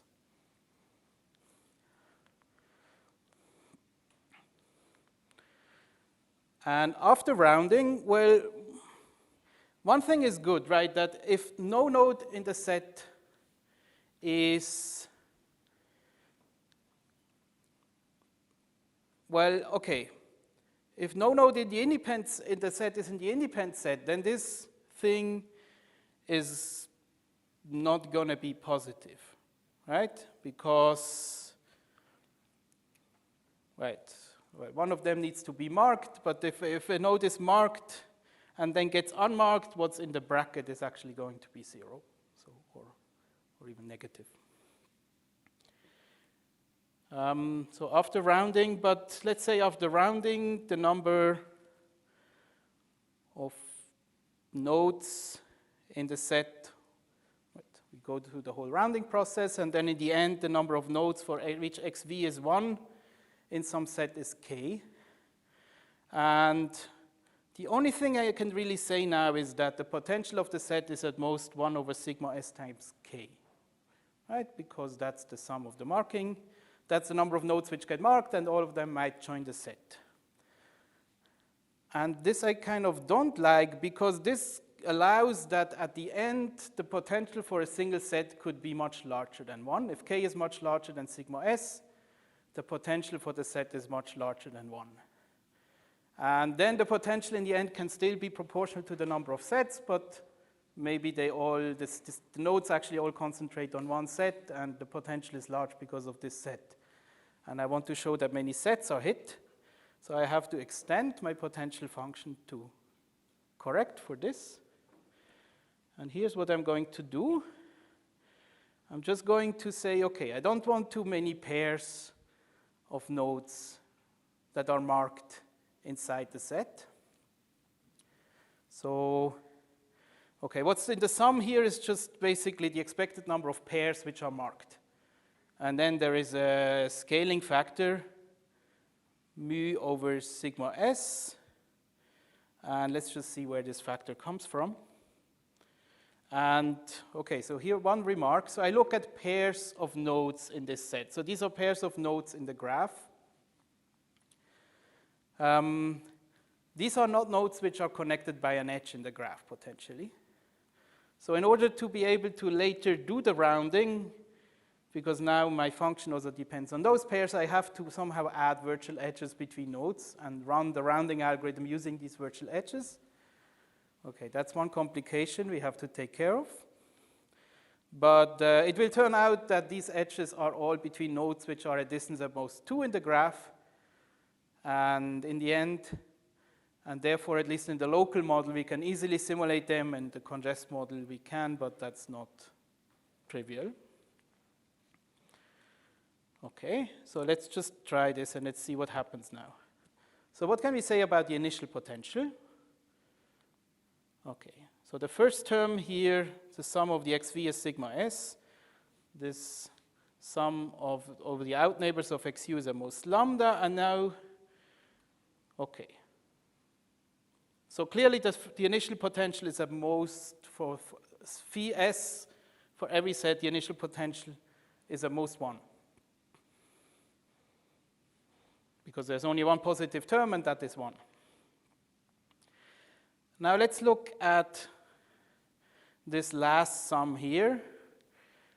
So it actually turns out that this sum is maximized. I mean, if you condition on the sum of the xv, which is sigma s, this term is maximized if all of them are equal. So let's just assume this. So this just follows from the kind of, you can follow it from the inequality between arithmetic and geometric mean. Okay, if we just plug it in, then we know that, right, if we maximize this, we get a lower bound on the initial potential. That's then 1 over sigma s times 1 minus lambda, and then this last term here, okay, mu over sigma s, the number of terms in the sum is at most s squared half, right, this s choose 2. And if all of them, these xu and xv values are sigma s divided by s, then xu times xv is sigma s squared divided by s squared. And many things here cancel, and what you get is 1 minus lambda minus mu divided by 2. Okay, so you just want to choose some constant mu so that this is still larger, a constant larger than 0, but then the initial potential at least is bounded above and below by some constant. So still, the total initial potential is proportional to the number of sets that we have, that we want to hit. Now let's look at how the potential can look like after rounding to integral values. So if all nodes have xv equal 1 or 0, and let's assume that in some set S there is exactly k nodes which have a value 1. So first of all, if the potential should be positive, k has to be positive, right? Because otherwise the only positive term in this whole expression is already 0, and then the expression cannot be positive. Okay, so that's good, right? It can only be positive if the set is actually hit. And now we can upper bound what the value can be, so we just plug in, right, we have k once. So 1 over sigma s times, right, the round bracket we can just upper bound by 1, so we have sum over the xv, which is k, and then minus mu divided by sigma s times, okay, number of pairs there, which is k choose 2. We can calculate this, we get some expression, and then we can see, okay, which value of k maximizes this expression, and we see that it's this value of k, and if we plug in this value of k, we still get a constant. So roughly, okay, so that this kind of works out. We just said, okay, we want to, for every pair where both endpoints are marked, we want to have a little penalty, and we want the penalty just so that the initial potential is still a constant, and if we do this, it just turns out that even though maybe we do a lot of overcounting by summing over all pairs, that in the end, in the worst case, we always get, it's always at most a constant for every set.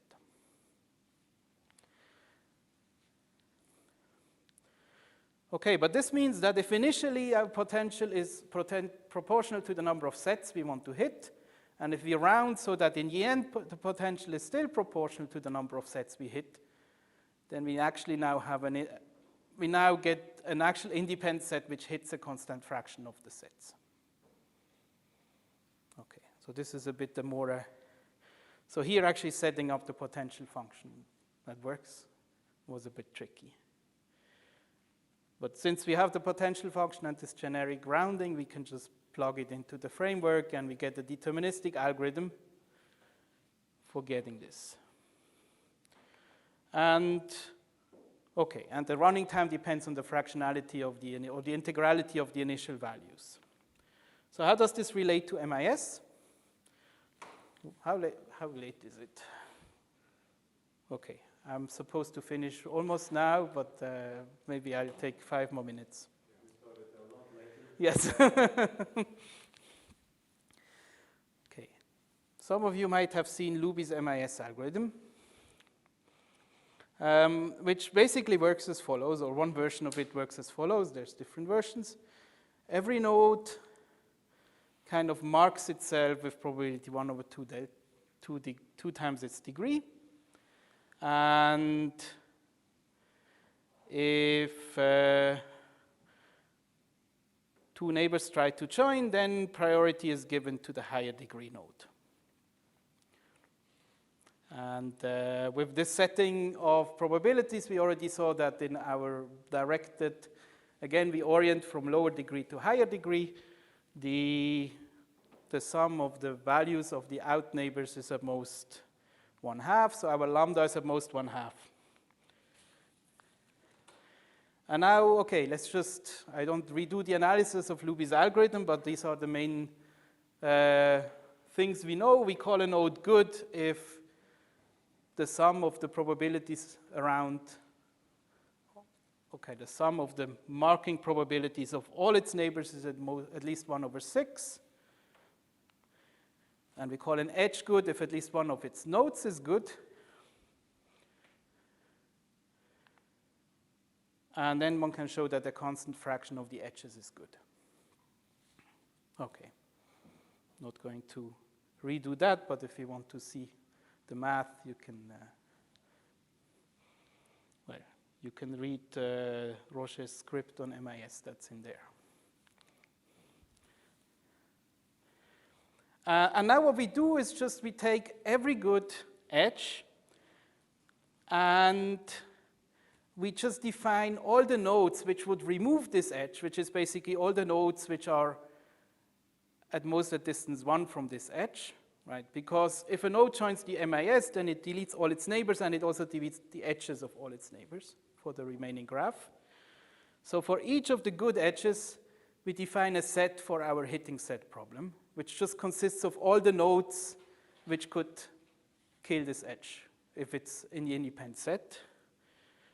And for each of these sets, now we know that the sum of the probabilities of the marking probabilities of the nodes in this set is at least 1/6, because this includes the neighbor of the good node of the edge.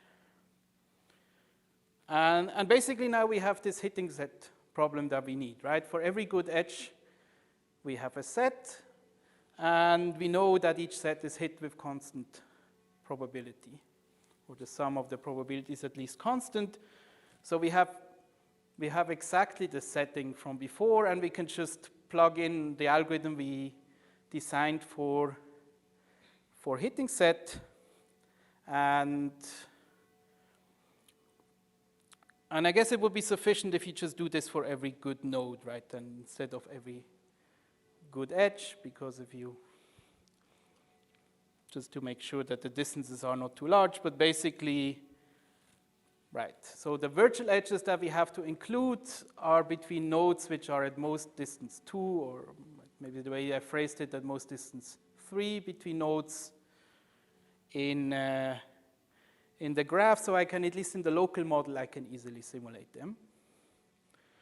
And by using this hitting set algorithm, I directly have an algorithm which computes an independent set which removes a constant fraction of the good edges. And because the good edges are a constant fraction of all edges, it removes a constant fraction of all edges. And the running time is log square delta, as before, and if I repeat it log n times, I can compute an MIS. Okay, and maybe I skipped the applications to other problems just because, okay, we started half an hour late, but we still want to have a break, so maybe this is a good place to just stop, and thank you. I can go to the end.